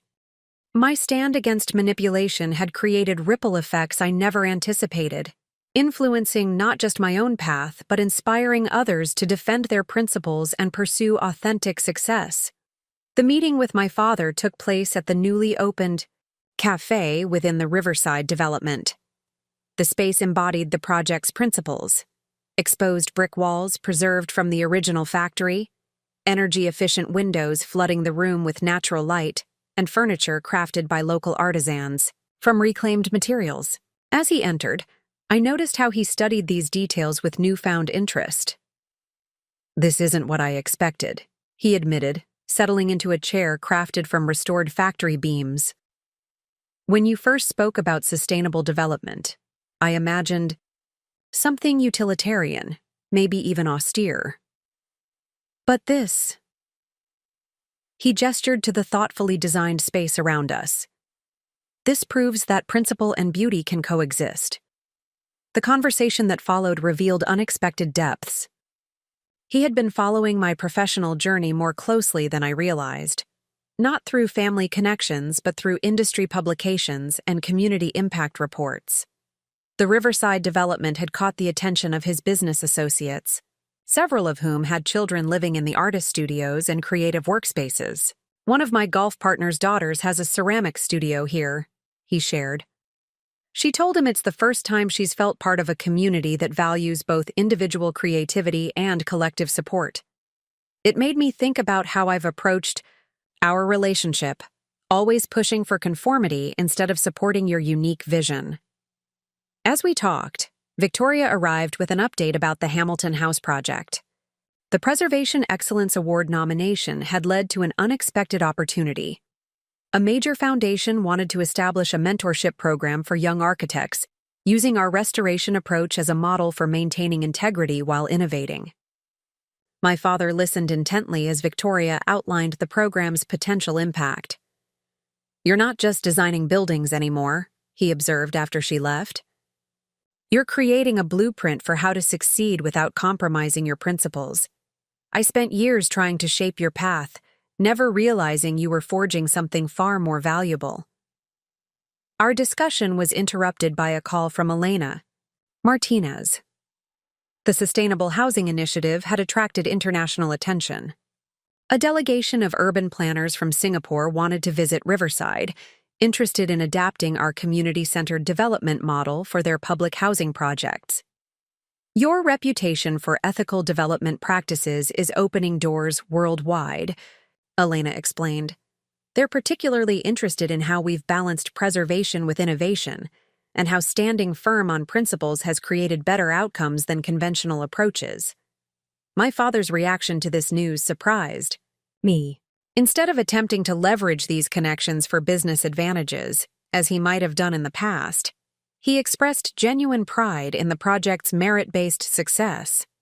"You've proven something I never understood," he admitted. True, influence comes from creating value, not from manipulating relationships.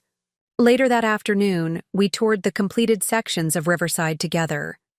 The artist studios were alive with activity, residents working on everything from digital design to traditional crafts. The community gardens were flourishing, with neighbors sharing cultivation tips and harvest bounty. Each space demonstrated how principled development could foster both individual growth and community connection. "I've been thinking about legacy," my father said as we watched a group of children playing in the sustainably designed playground. "I always believed it was about maintaining control, ensuring the family name meant something in professional circles.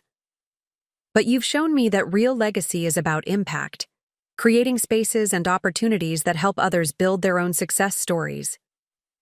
The conversation shifted to Amanda's business proposal.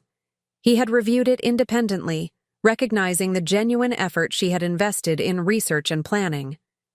"She's following your example," he noted. "Not by copying your path, but by learning to value earned achievement over easy gains." His next words carried particular weight. "I owe you an apology, not just for recent events, but for years of trying to force your decisions. When you refused to give in to pressure about the house, I saw it as defiance. Now I understand it was integrity." As if to underscore this shift in perspective, we encountered Marcus Chen conducting a tour for potential investors in the development's next phase. He greeted us warmly, sharing impressive statistics about the project's community impact and environmental benefits. The numbers told a compelling story: reduced energy consumption, increased property values in surrounding neighborhoods, and a growing waiting list for residential and commercial spaces. "This is what happens when you prioritize integrity over expedience," Marcus explained to the investors. "Every decision in this project, from material selection to community engagement, reflects a commitment to sustainable principles. The market has responded because people recognize and value authentic innovation." Walking back to the cafe, my father paused to study the restored factory facade, its cleaned brick glowing in the late afternoon light. "You know what strikes me most?" he reflected. "You didn't just stand your ground about the house. You used that stand to build something that helps others stand their ground too. These spaces you're creating, they're not just buildings. They're proof that success doesn't require sacrificing principles." The morning Amanda went into labor, I was presenting the Riverside Development Model at an international urban planning conference. My phone buzzed during a panel discussion about ethical development practices, displaying a message from my mother. "Twins coming early. Amanda asking for you." The timing was significant. Just that morning, I had been discussing how maintaining personal boundaries could paradoxically strengthen authentic connections. Now, my sister's request presented an opportunity to demonstrate this principle in action. After concluding my presentation, I drove directly to Hartford General Hospital. The maternity ward offered a stark contrast to the carefully staged hospital. Photos Amanda had used in her previous manipulation attempts. This time, there were no professional photographers, no calculated lighting, just the raw reality of impending motherhood. I found her in the delivery room, gripping the rails of her hospital bed, all pretense stripped away by the intensity of labor. "Rachel?" she gasped between contractions. I know I have no right to ask, but I'm scared. Everything's happening weeks early, and nothing's ready at my apartment. The vulnerability in her voice was genuine, lacking the practiced manipulation of past interactions. The next 12 hours transformed our relationship in unexpected ways. As Amanda faced the challenges of a difficult delivery, I witnessed a side of my sister I had never seen before, determined, focused, and genuinely grateful for support without attempting to exploit it. When complications arose, requiring an emergency cesarean section, she faced the situation with remarkable courage. Our parents arrived during the surgery, their behavior notably different from past family crises. Instead of attempting to manage the situation or assign blame, they simply waited, allowing events to unfold without trying to control them. My father, who once would have demanded special treatment based on his community connections, respectfully followed hospital protocols. The twins arrived just after midnight, a boy and a girl, small but healthy. As the medical team attended to them in the NICU, Amanda reached for my hand. I've been thinking about names, she said softly. Would you mind if I called them Grace and Grant? Grace for the second chance I hope to earn with our family, and Grant because sometimes we have to grant forgiveness to move forward. The symbolism wasn't lost on me. These names represented aspiration rather than manipulation, a desire to build something new rather than claim something existing. As I watched my sister interact with her newborns, I saw genuine moments of joy unmarred by calculation or performance. The following days revealed further changes. Amanda's apartment, while modest, showed evidence of careful preparation. She had transformed the small space with creative solutions for the twins' needs, applying the business planning skills she'd been developing. The boutique sustainability research visible on her desk demonstrated continued commitment to building her own path. A week after the twins' birth, I received news that would bring our journey full circle.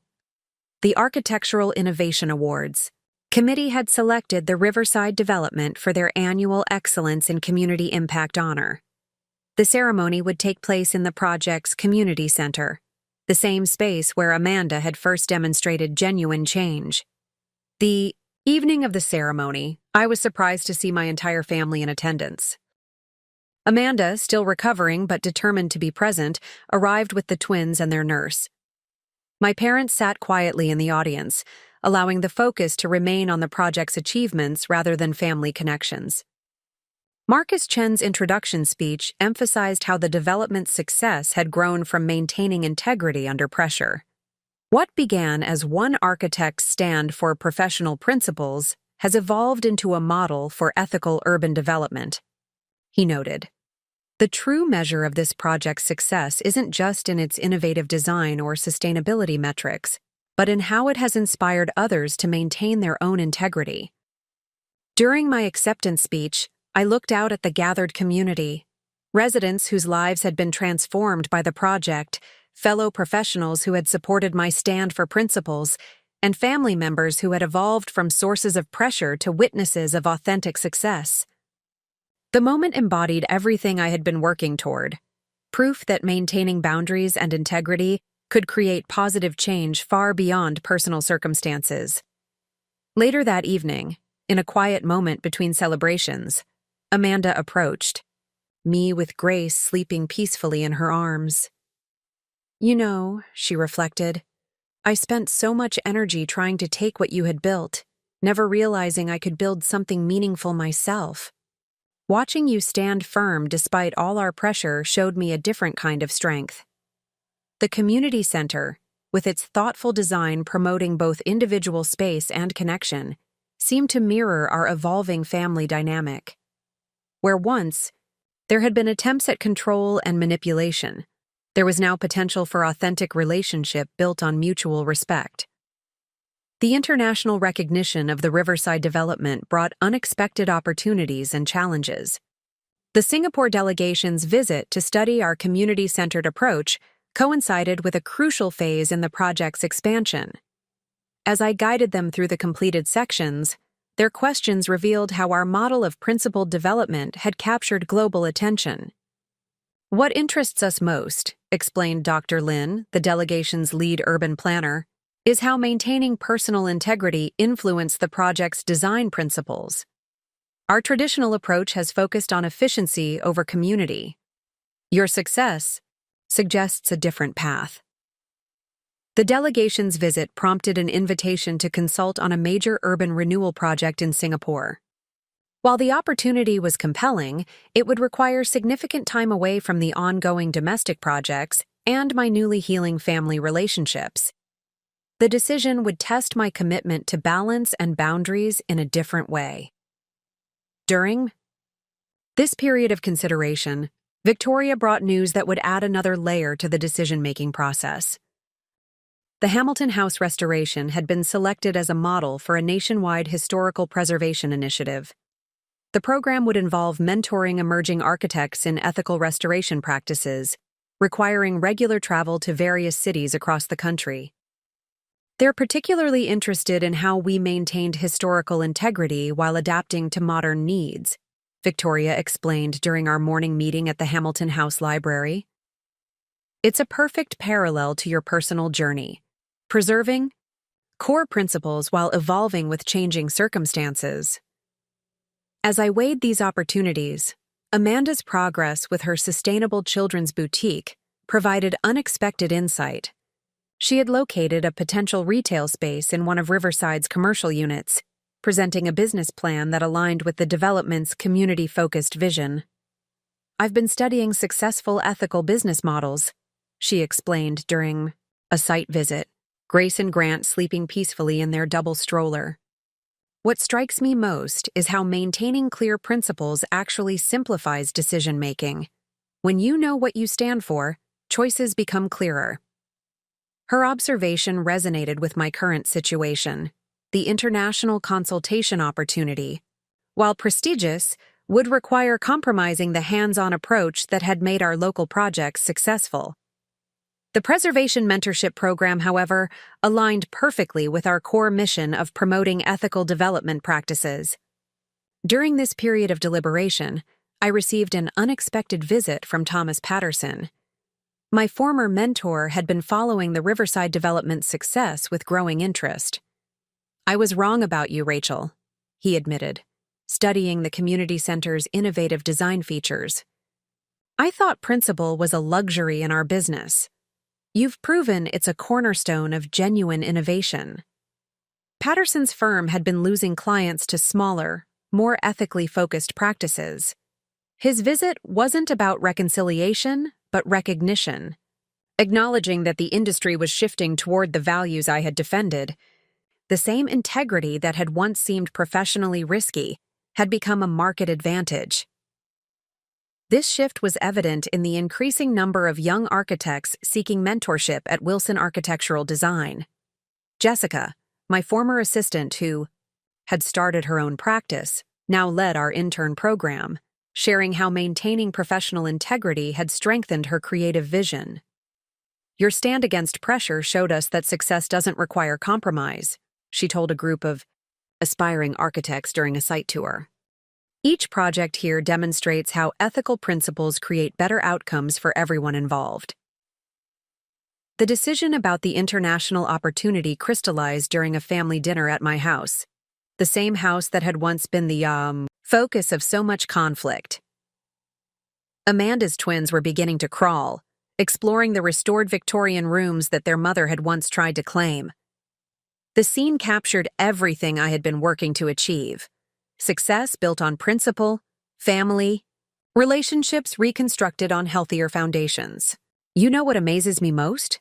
my father observed, watching Grant determinedly navigate around a restored column. "This house became something so much more than property. It's a symbol of how standing firm for your principles creates ripple effects you never could have predicted." He was right. The house had evolved from a point of conflict to a gathering place for both family and professional collaboration. The library, where Amanda had once demanded ownership, now hosted workshops for ethical business practices. The garden she had tried to claim through manipulation now provided peaceful spaces for community meetings. The following morning, I made my decision. While I would provide remote consultation for the Singapore project, my primary focus would remain on expanding our ethical development model domestically. The Preservation Mentorship Program offered an opportunity to multiply our impact while maintaining the hands-on approach that had proven so successful. Elena Martinez supported this choice, noting how it aligned with our core mission. "The real innovation in your work isn't just in the design," she observed during our project review. "It's in showing how maintaining personal integrity creates sustainable success. That's something that needs to be taught through direct example." The Preservation Mentorship Program launched with an inaugural class of 15 emerging architects, selected from hundreds of applicants nationwide. We gathered in the Hamilton House Library, where the hidden architectural drawings we had discovered now served as teaching tools. The space that had once represented my stand against family pressure had evolved into a center for promoting ethical, professional practices. During the opening session, Victoria shared the story of the house's original architect, who had maintained her vision despite working under her brother's name. "Professional integrity isn't a modern concept," she explained, gesturing to the restored details around us. "What's changing is our willingness to defend it openly." The mentorship program's first major project involved rehabilitating an abandoned textile mill in Massachusetts, similar to the Riverside development but with its own unique challenges. The local community initially resisted any changes to the historic structure, fearing modern development would erase their industrial heritage. Our approach demonstrated how the principles I had developed through personal challenges could address professional obstacles. Instead of pushing against the community's concerns, we incorporated them into the design process. Regular town halls. In the mill's former loading dock, created dialogue between residents and architects, transforming opposition into collaboration. During one such meeting, an elderly former mill worker approached me with tears in her eyes. "I spent 40 years at that loom," she said, pointing to a weathered piece of machinery we had preserved as a historical display. "I was afraid you'd turn this place into something that would make us forget. But you're helping us remember while building something new." The project attracted attention from regional development authorities, leading to an unexpected opportunity. The governor's office was launching an initiative to revitalize struggling industrial towns across the state. They wanted Wilson Architectural, designed to create guidelines for ethical development practices that would preserve community heritage while promoting sustainable growth. Amanda's Boutique, now successfully operating in the Riverside commercial space, provided a working example of these principles in action. She had integrated historical elements from the factory's past into her store design, creating displays from restored industrial fixtures. The space told a story of transformation while honoring its origins. "I learned from watching your approach to Riverside," she explained during a mentorship program tour. "Success doesn't mean erasing the past. It means building something authentic that respects what came before." Her twins, now crawling enthusiastically, demonstrated the vibrant life returning to these restored spaces.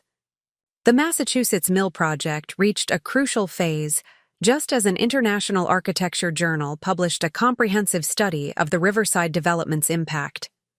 The article highlighted how maintaining professional integrity had created measurable benefits, increased property values, stronger community bonds, and sustainable economic growth.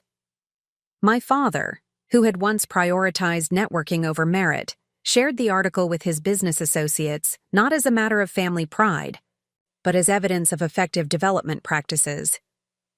"The numbers don't lie," he noted during a site visit to the mill. "Ethical development isn't just morally right, it's economically sound." This shift in perspective influenced his own business practices. He had begun transitioning his consulting firm toward promoting sustainable development, using his connections to support projects that prioritized community benefit over quick profits. The change wasn't without challenges, but he approached them with newfound conviction. During this period, Elena Martinez brought news that would test our expanded capabilities. A consortium of European cities was launching an initiative to revitalize their industrial districts while preserving cultural heritage. They requested our involvement not just as architects, but as ethical development consultants. The opportunity presented a critical decision point. Taking on international projects would require significant resources, potentially diverting attention from our domestic initiatives. The mentorship program was gaining momentum, and the Massachusetts Mill project needed consistent oversight. Victoria provided valuable perspective during our strategy session in my home office. "Remember why the Riverside development succeeded," she advised.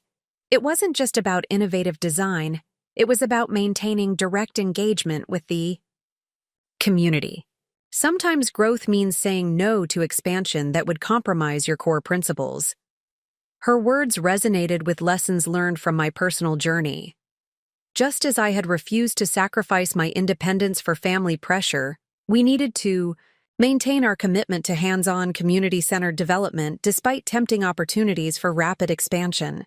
The solution emerged through collaboration with our mentorship program participants. We would create a knowledge-sharing network, allowing European partners to access our methodologies while maintaining their own direct community engagement.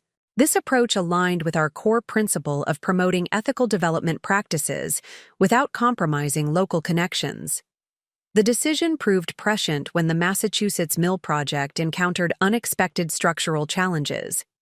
The direct oversight we had maintained allowed us to adapt quickly, transforming potential setbacks into opportunities for innovation.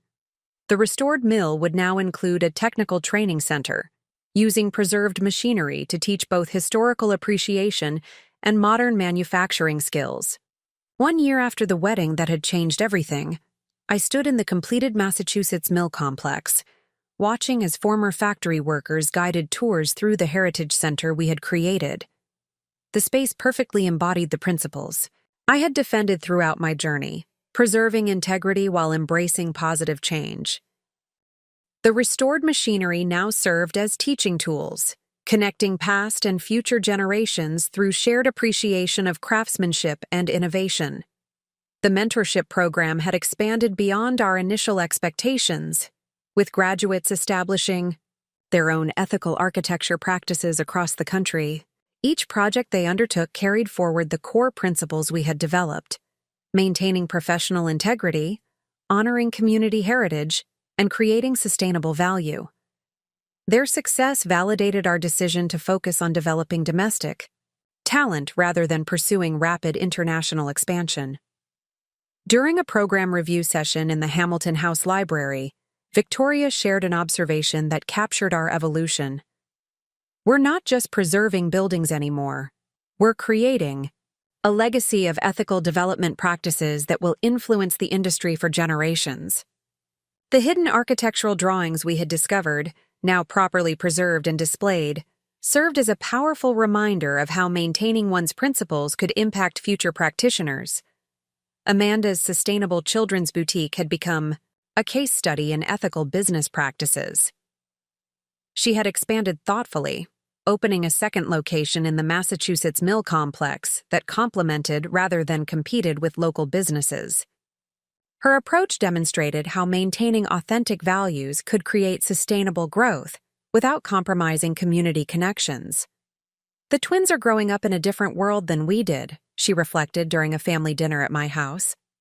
Grace and Grant, now toddling confidently through the rooms that had once been the subject of conflict, represented a new generation that would understand success differently.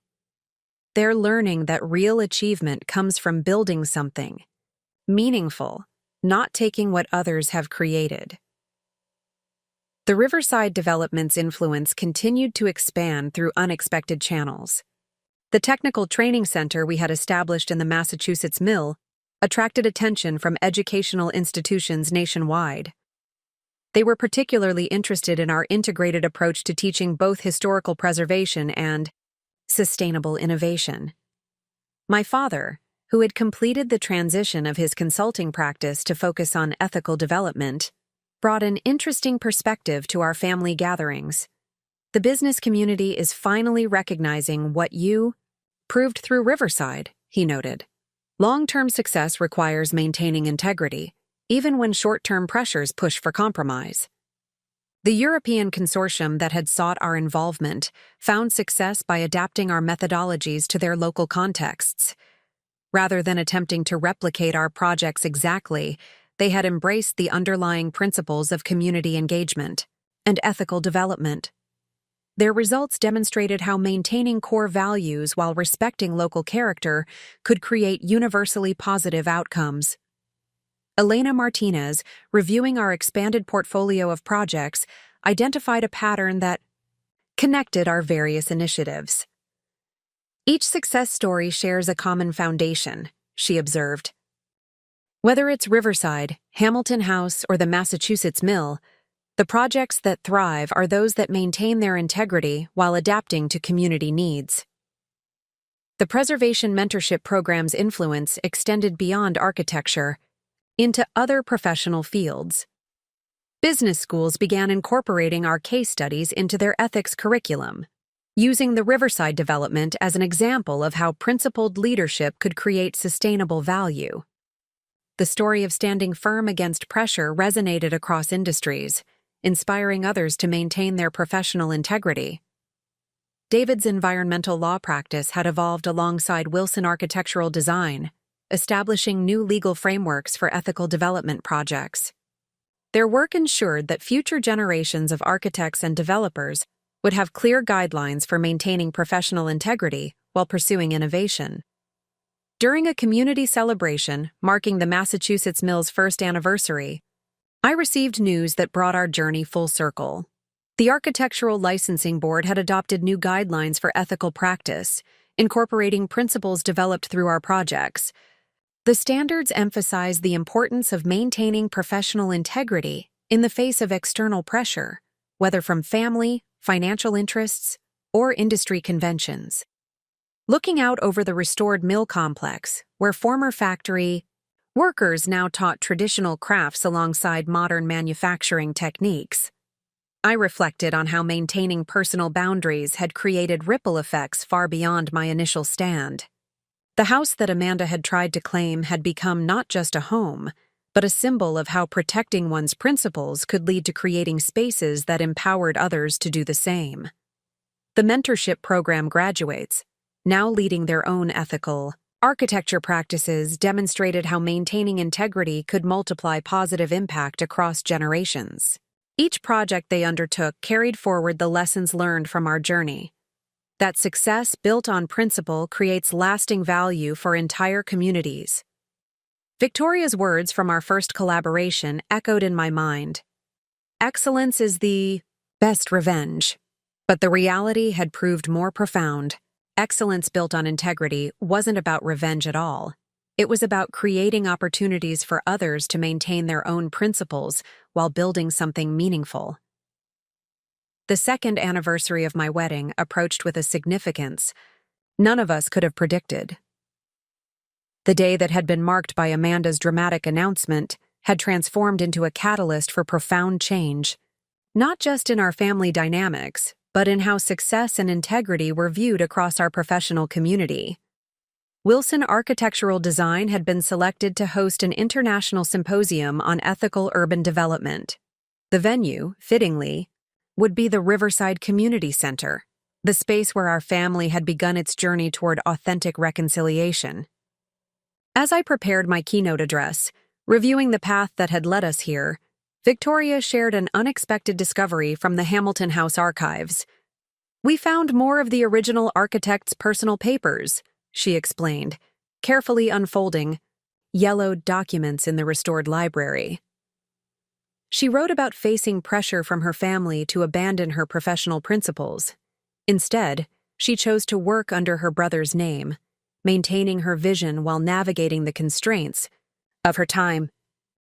The parallels to my own journey were striking, but what touched me most was a letter she had written to future generations of architects. "Stand firm in your convictions, for they are the foundation upon which others will build. every compromise of principle weakens not just your work, but the legacy you leave for those who follow. The symposium attracted developers, architects, and urban planners from around the world. Amanda, now running 3 successful sustainable boutiques, had been invited to speak about ethical business practices in community development. Her presentation focused on how maintaining authentic values could create sustainable growth without exploiting relationships. My journey began with trying to take something I hadn't earned, she admitted to the assembled professionals. Today, I understand that real success comes from creating value while honoring principles. Her twins, now steady on their feet, played quietly in the back of the room, surrounded by the positive results of their mother's transformation. During the event, my father made an announcement that demonstrated how deeply our family's perspective had shifted. He was establishing a scholarship fund for aspiring architects committed to ethical development practices. The program would prioritize students who had shown resilience in maintaining their professional integrity despite personal or financial pressure. I spent years believing that success required leveraging connections and compromising principles, he acknowledged during the scholarship launch. My daughter's stand against pressure proved that maintaining integrity creates stronger foundations for success than any shortcut could provide. The Massachusetts Mill Project had evolved into a model for industrial district revitalization. Communities across the country were studying our approach to balancing preservation with progress. The technical training center we had established was now partnering with universities to create programs in sustainable urban development. Elena Martinez, reviewing the project's impact metrics, highlighted an unexpected finding. Properties surrounding ethically developed sites show more sustainable value growth than those near conventional developments, she reported. It seems that maintaining integrity in design creates ripple effects throughout entire neighborhoods. The mentorship program graduates were demonstrating this principle across their own projects. Jessica, who had started as my assistant at Patterson and Associates, now led a successful firm specializing in sustainable commercial spaces. Her latest project, a mixed-use development in Chicago, had won recognition for innovative community engagement practices. Everything I create builds on lessons learned from watching Rachel maintain her principles, she shared during a panel discussion. Success isn't just about what you build, it's about how you build it and the values you maintain throughout the process. David's environmental law practice had expanded to include a division focused on ethical development guidelines. They were working with state legislators to create frameworks that would protect both architectural integrity and community interests in future developments.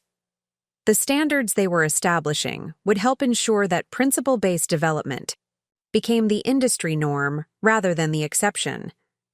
As the symposium drew to a close, I found a quiet moment in my home office, surrounded by the evidence of how maintaining boundaries had created unexpected opportunities for growth. The Victorian house that had once been the focus of family conflict had become a gathering place for professionals committed to ethical practice. The garden where I had once found solace during the hardest moments now hosted workshops for emerging architects learning to balance innovation with integrity. The rooms that Amanda had tried to claim through manipulation now welcomed her as a successful business owner, sharing insights about authentic achievement. Looking through the restored windows at the sunset, painting the garden in warm hues, I reflected on how defending one's principles could create positive change far beyond personal circumstances. The stand I had taken wasn't just about keeping a house. It was about maintaining the integrity that allowed us to build something more meaningful than any individual property. The International Symposium's success led to an unexpected invitation. The National Architecture Foundation requested that Wilson Architectural Design establish a permanent institute focused on ethical development practices. They proposed converting part of the Massachusetts Mill complex into a center for studying how principled architecture could transform communities. During the site evaluation, I encountered Thomas Patterson again. My former mentor had undergone his own transformation, retiring from his firm to focus on teaching ethical business practices at the state university. Your stand against pressure created waves that reached far beyond architecture, he observed, studying the mill's restored features. It's changing how we think about success across industries. The proposed institute would combine practical training with research into sustainable development practices. Victoria, reviewing the preliminary plans in my home office, identified an opportunity to integrate the Hamilton House restoration methodology into the curriculum. We're not just teaching technical skills, she explained. We're showing future professionals how to maintain their principles under pressure. Amanda's business experience had become an integral part of this educational initiative. Her journey from attempting to claim others' achievements to building her own success offered powerful lessons about authentic growth. The sustainable children's boutiques she had established in our developments served as case studies in ethical business practices. The twins just started preschool, she shared during a planning session for the institute. Their teacher asked what their parents did for work. Grace said, "Mommy builds good things that help people. That's the legacy I want to leave them. That success comes from creating value, not taking it from others." The institute's development coincided with a significant milestone in the Riverside project. The final phase of construction was completing ahead of schedule, transforming what had once been abandoned industrial land into a vibrant community. The project's success had influenced urban planning policies across the state, with several cities adopting our ethical development guidelines. Elena Martinez, who had supported our vision from the beginning, brought news that validated our approach. A comprehensive study by urban planning researchers had documented the Riverside effect, how maintaining development integrity created sustainable benefits throughout surrounding neighborhoods. Property values, community engagement, and local business success all showed measurable improvements. My father, who had once prioritized business connections over principles, now regularly spoke to professional groups about the long-term advantages of ethical practice. I spent decades believing that success required compromise, he would tell his audiences. My daughter's refusal to yield taught me that maintaining integrity creates stronger foundations than any shortcut. The mentorship program had expanded beyond our initial vision, with graduates establishing ethical architecture practices nationwide. Each success story demonstrated how maintaining professional principles could create positive change in different contexts. Jessica, leading her own successful firm in Chicago, had adapted our methodology to address urban challenges in the Midwest.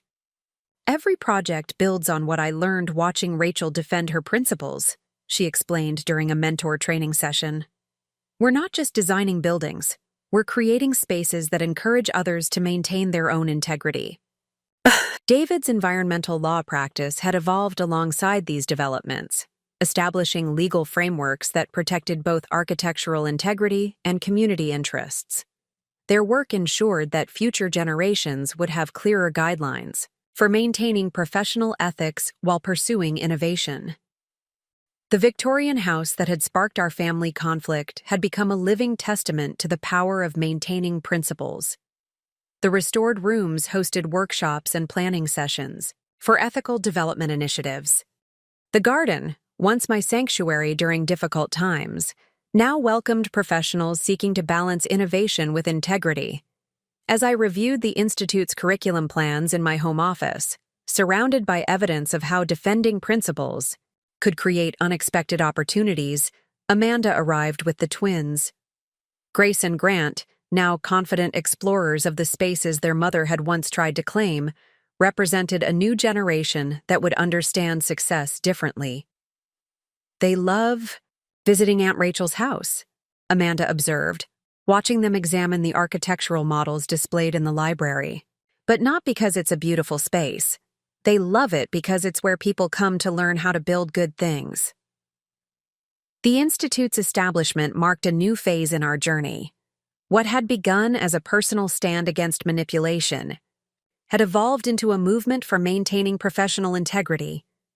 Each project we completed, Each professional we mentored carried forward the lesson that success built on principle creates lasting value. Victoria's discovery in the Hamilton House archives gained new significance in light of these developments. The female architect who had maintained her vision while working under her brother's name had left more than just beautiful buildings. She had left a legacy of principled innovation that continued to inspire generations later. The approaching Institute launch event would bring together professionals from various fields, all united by a commitment to ethical practice. The venue, appropriately, would be the Riverside Community Center, the space where our family had begun its journey toward authentic reconciliation and where countless others would now begin their own paths toward principled success. The Institute's inaugural ceremony approached during the same week as my second wedding anniversary. As I prepared the opening address in my home office, surrounded by architectural plans and course curricula, the symbolism of this timing wasn't lost on me. The day that had once represented betrayal had transformed into a celebration of principled achievement. The National Architecture Foundation had expanded their initial vision for the Institute. Beyond teaching ethical development practices, they wanted to establish a research center studying how maintaining professional integrity influenced long-term project success. The Massachusetts Mill Complex would house both educational facilities and a technology center for sustainable design innovation. During the final preparations, Elena Martinez shared findings from a comprehensive impact study of our projects. The data shows something remarkable, she explained, spreading charts across my desk. Communities surrounding ethically developed sites don't just show improved property values. They demonstrate increased civic engagement, higher business retention rates, and stronger social connections. Your stand for principles created a template for sustainable community transformation. Victoria arrived with news that added another layer of significance to the Institute's launch.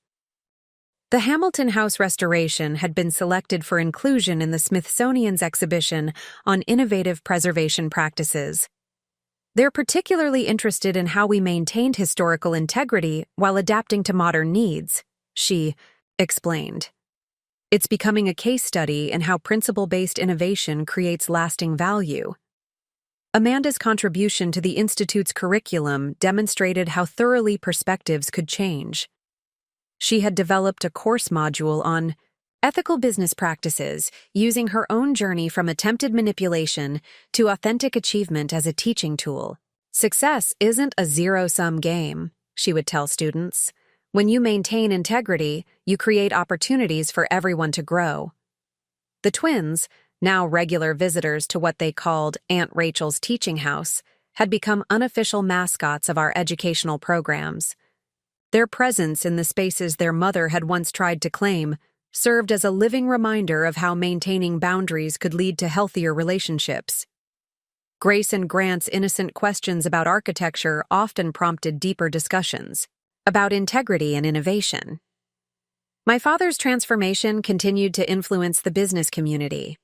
His consulting practice now exclusively focused on ethical development strategies, helping companies transition from conventional profit-focused models to sustainable, community-centered approaches. The market is finally catching up to what Rachel proved through Riverside, he observed during a curriculum review session.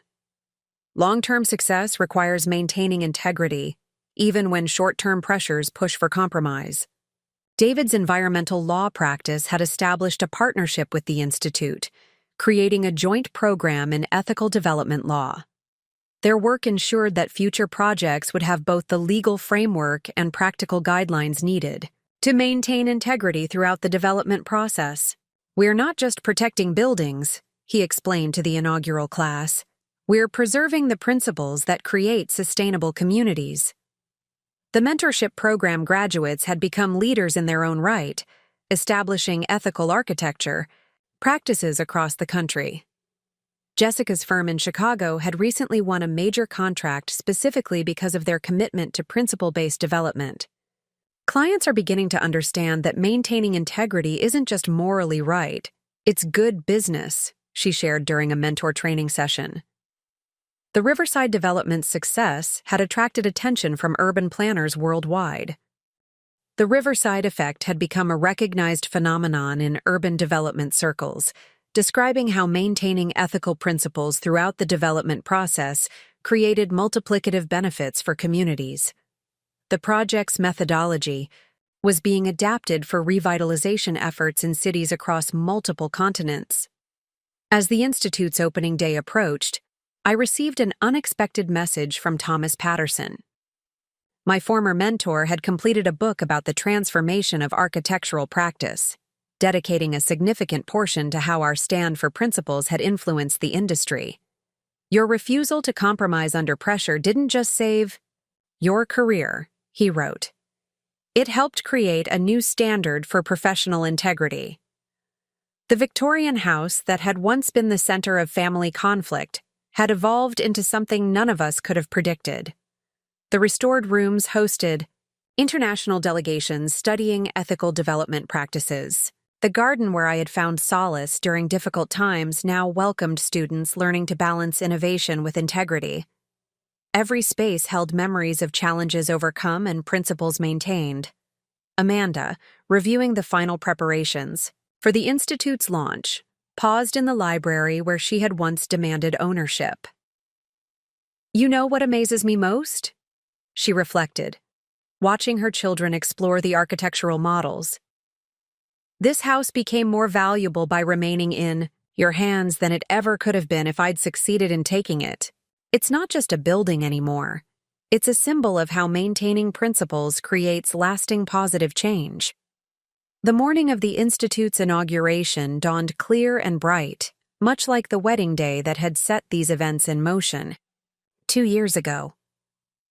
As I stood in my home office preparing for the opening ceremony, I reflected on how defending one's principles could create ripple effects beyond anything imaginable. The Institute's launch had drawn international attention, with delegations from 20 countries arriving to study our approach to ethical development. The Massachusetts Mill Complex, once a symbol of industrial decline, had been transformed into a beacon of sustainable innovation. Its restored brick walls now housed state-of-the-art facilities dedicated to teaching principle-based design and development. Victoria arrived early, bringing the final piece of our historical exhibition. She had commissioned a special display featuring the Hamilton House's original architect alongside contemporary female innovators in sustainable design. "Your stand against pressure didn't just protect your own principles," she observed. "It created space for others to maintain theirs." The ceremony began with an unexpected announcement from the National Architecture Foundation. They were establishing a new annual award for ethical innovation in urban development, named the Wilson Prize for Integrity in Architecture. The recognition wasn't just for design excellence, but for maintaining professional principles under pressure. Elena Martinez, presenting the initiative's impact data to the assembled audience, highlighted how our approach had influenced development practices. Worldwide, the Riverside model has proven that maintaining integrity creates measurable benefits across all metrics, she explained. Property values, community engagement, business success all show sustainable growth when development prioritizes principles over expedience. Amanda's presentation on ethical business practices drew particular attention. Her journey from attempted manipulation to authentic achievement resonated with professionals facing similar pressures. "Success built through integrity lasts," she told the audience. "I once thought taking shortcuts would get me ahead, but watching my sister stand firm taught me that real achievement comes from creating value, not claiming it." The twins, now regular fixtures at professional events, played quietly in the back of the auditorium. Grace and Grant's presence served as a living reminder of how maintaining boundaries could lead to healthier relationships. Their innocent questions about architecture often prompted deeper discussions about integrity and innovation among the Institute's faculty. David's environmental law team had integrated ethical development principles into legal frameworks across multiple states. Their work ensured that future projects would have both the practical guidelines and legal protection needed to maintain integrity throughout the development process. "We're not just building structures," he explained during the panel discussion. "We're creating a foundation for principled growth that will influence generations." My father's contribution to the proceedings demonstrated how thoroughly perspectives could change. His keynote address focused on how maintaining professional integrity creates sustainable business advantages. "I spent years believing that success required compromise," he admitted to the assembled professionals. "My daughter's refusal to yield showed me that principles are the strongest foundation for lasting achievement." The mentorship program graduates, now leading their own successful practices, shared case studies demonstrating how ethical development principles could be adapted to various contexts. Jessica's Chicago firm had recently completed a major urban renewal project that set new standards for community engagement and sustainable design. Thomas Patterson's presence at the ceremony marked another full-circle moment. My former mentor had become a vocal advocate for ethical practice in architecture. "The industry is shifting," he observed during the closing panel. "Clients now recognize that integrity in development creates better outcomes for everyone involved." The Victorian house that had sparked our family conflict had evolved into something none of us could have predicted. Its restored rooms now hosted international delegations, studying ethical development practices. The garden, where I had once sought solace during difficult times, welcomed students learning to balance innovation with integrity. As the day drew to a close, I found a quiet moment in my home office. The space that Amanda had once tried to claim, through manipulation, had become a gathering place for professionals committed to principled practice. Each room held memories of challenges overcome and boundaries maintained, serving as a testament to how standing firm for one's principles could create positive change far beyond personal circumstances. The Institute's establishment marked not just the culmination of our journey, but the beginning of a new chapter in ethical development practice. What had started as a personal stand against manipulation had evolved into a movement for maintaining professional integrity. Each project we completed, each professional we mentored, carried forward the lesson that success built on principle creates lasting value. Looking out at the sunset painting the garden in warm hues, I reflected on how defending one's principles could transform not just individual lives, but entire communities. The stand I had taken wasn't just about keeping a house. It was about maintaining the integrity that allowed us to build something more meaningful than any individual property. Life does indeed have a way of showing you who people truly are when you least expect it. But more importantly, it shows you who you can become when you stand firm in your principles, regardless of the pressure to compromise. Every challenge we face is an opportunity to build something stronger, more authentic, and more lasting than what we had before. Up next, you've got 2 more standout stories right on your screen. If this one hit the mark, you won't want to pass these up. Just click and check them out. And don't forget to subscribe and turn on the notification bell so you don't miss any upload from us.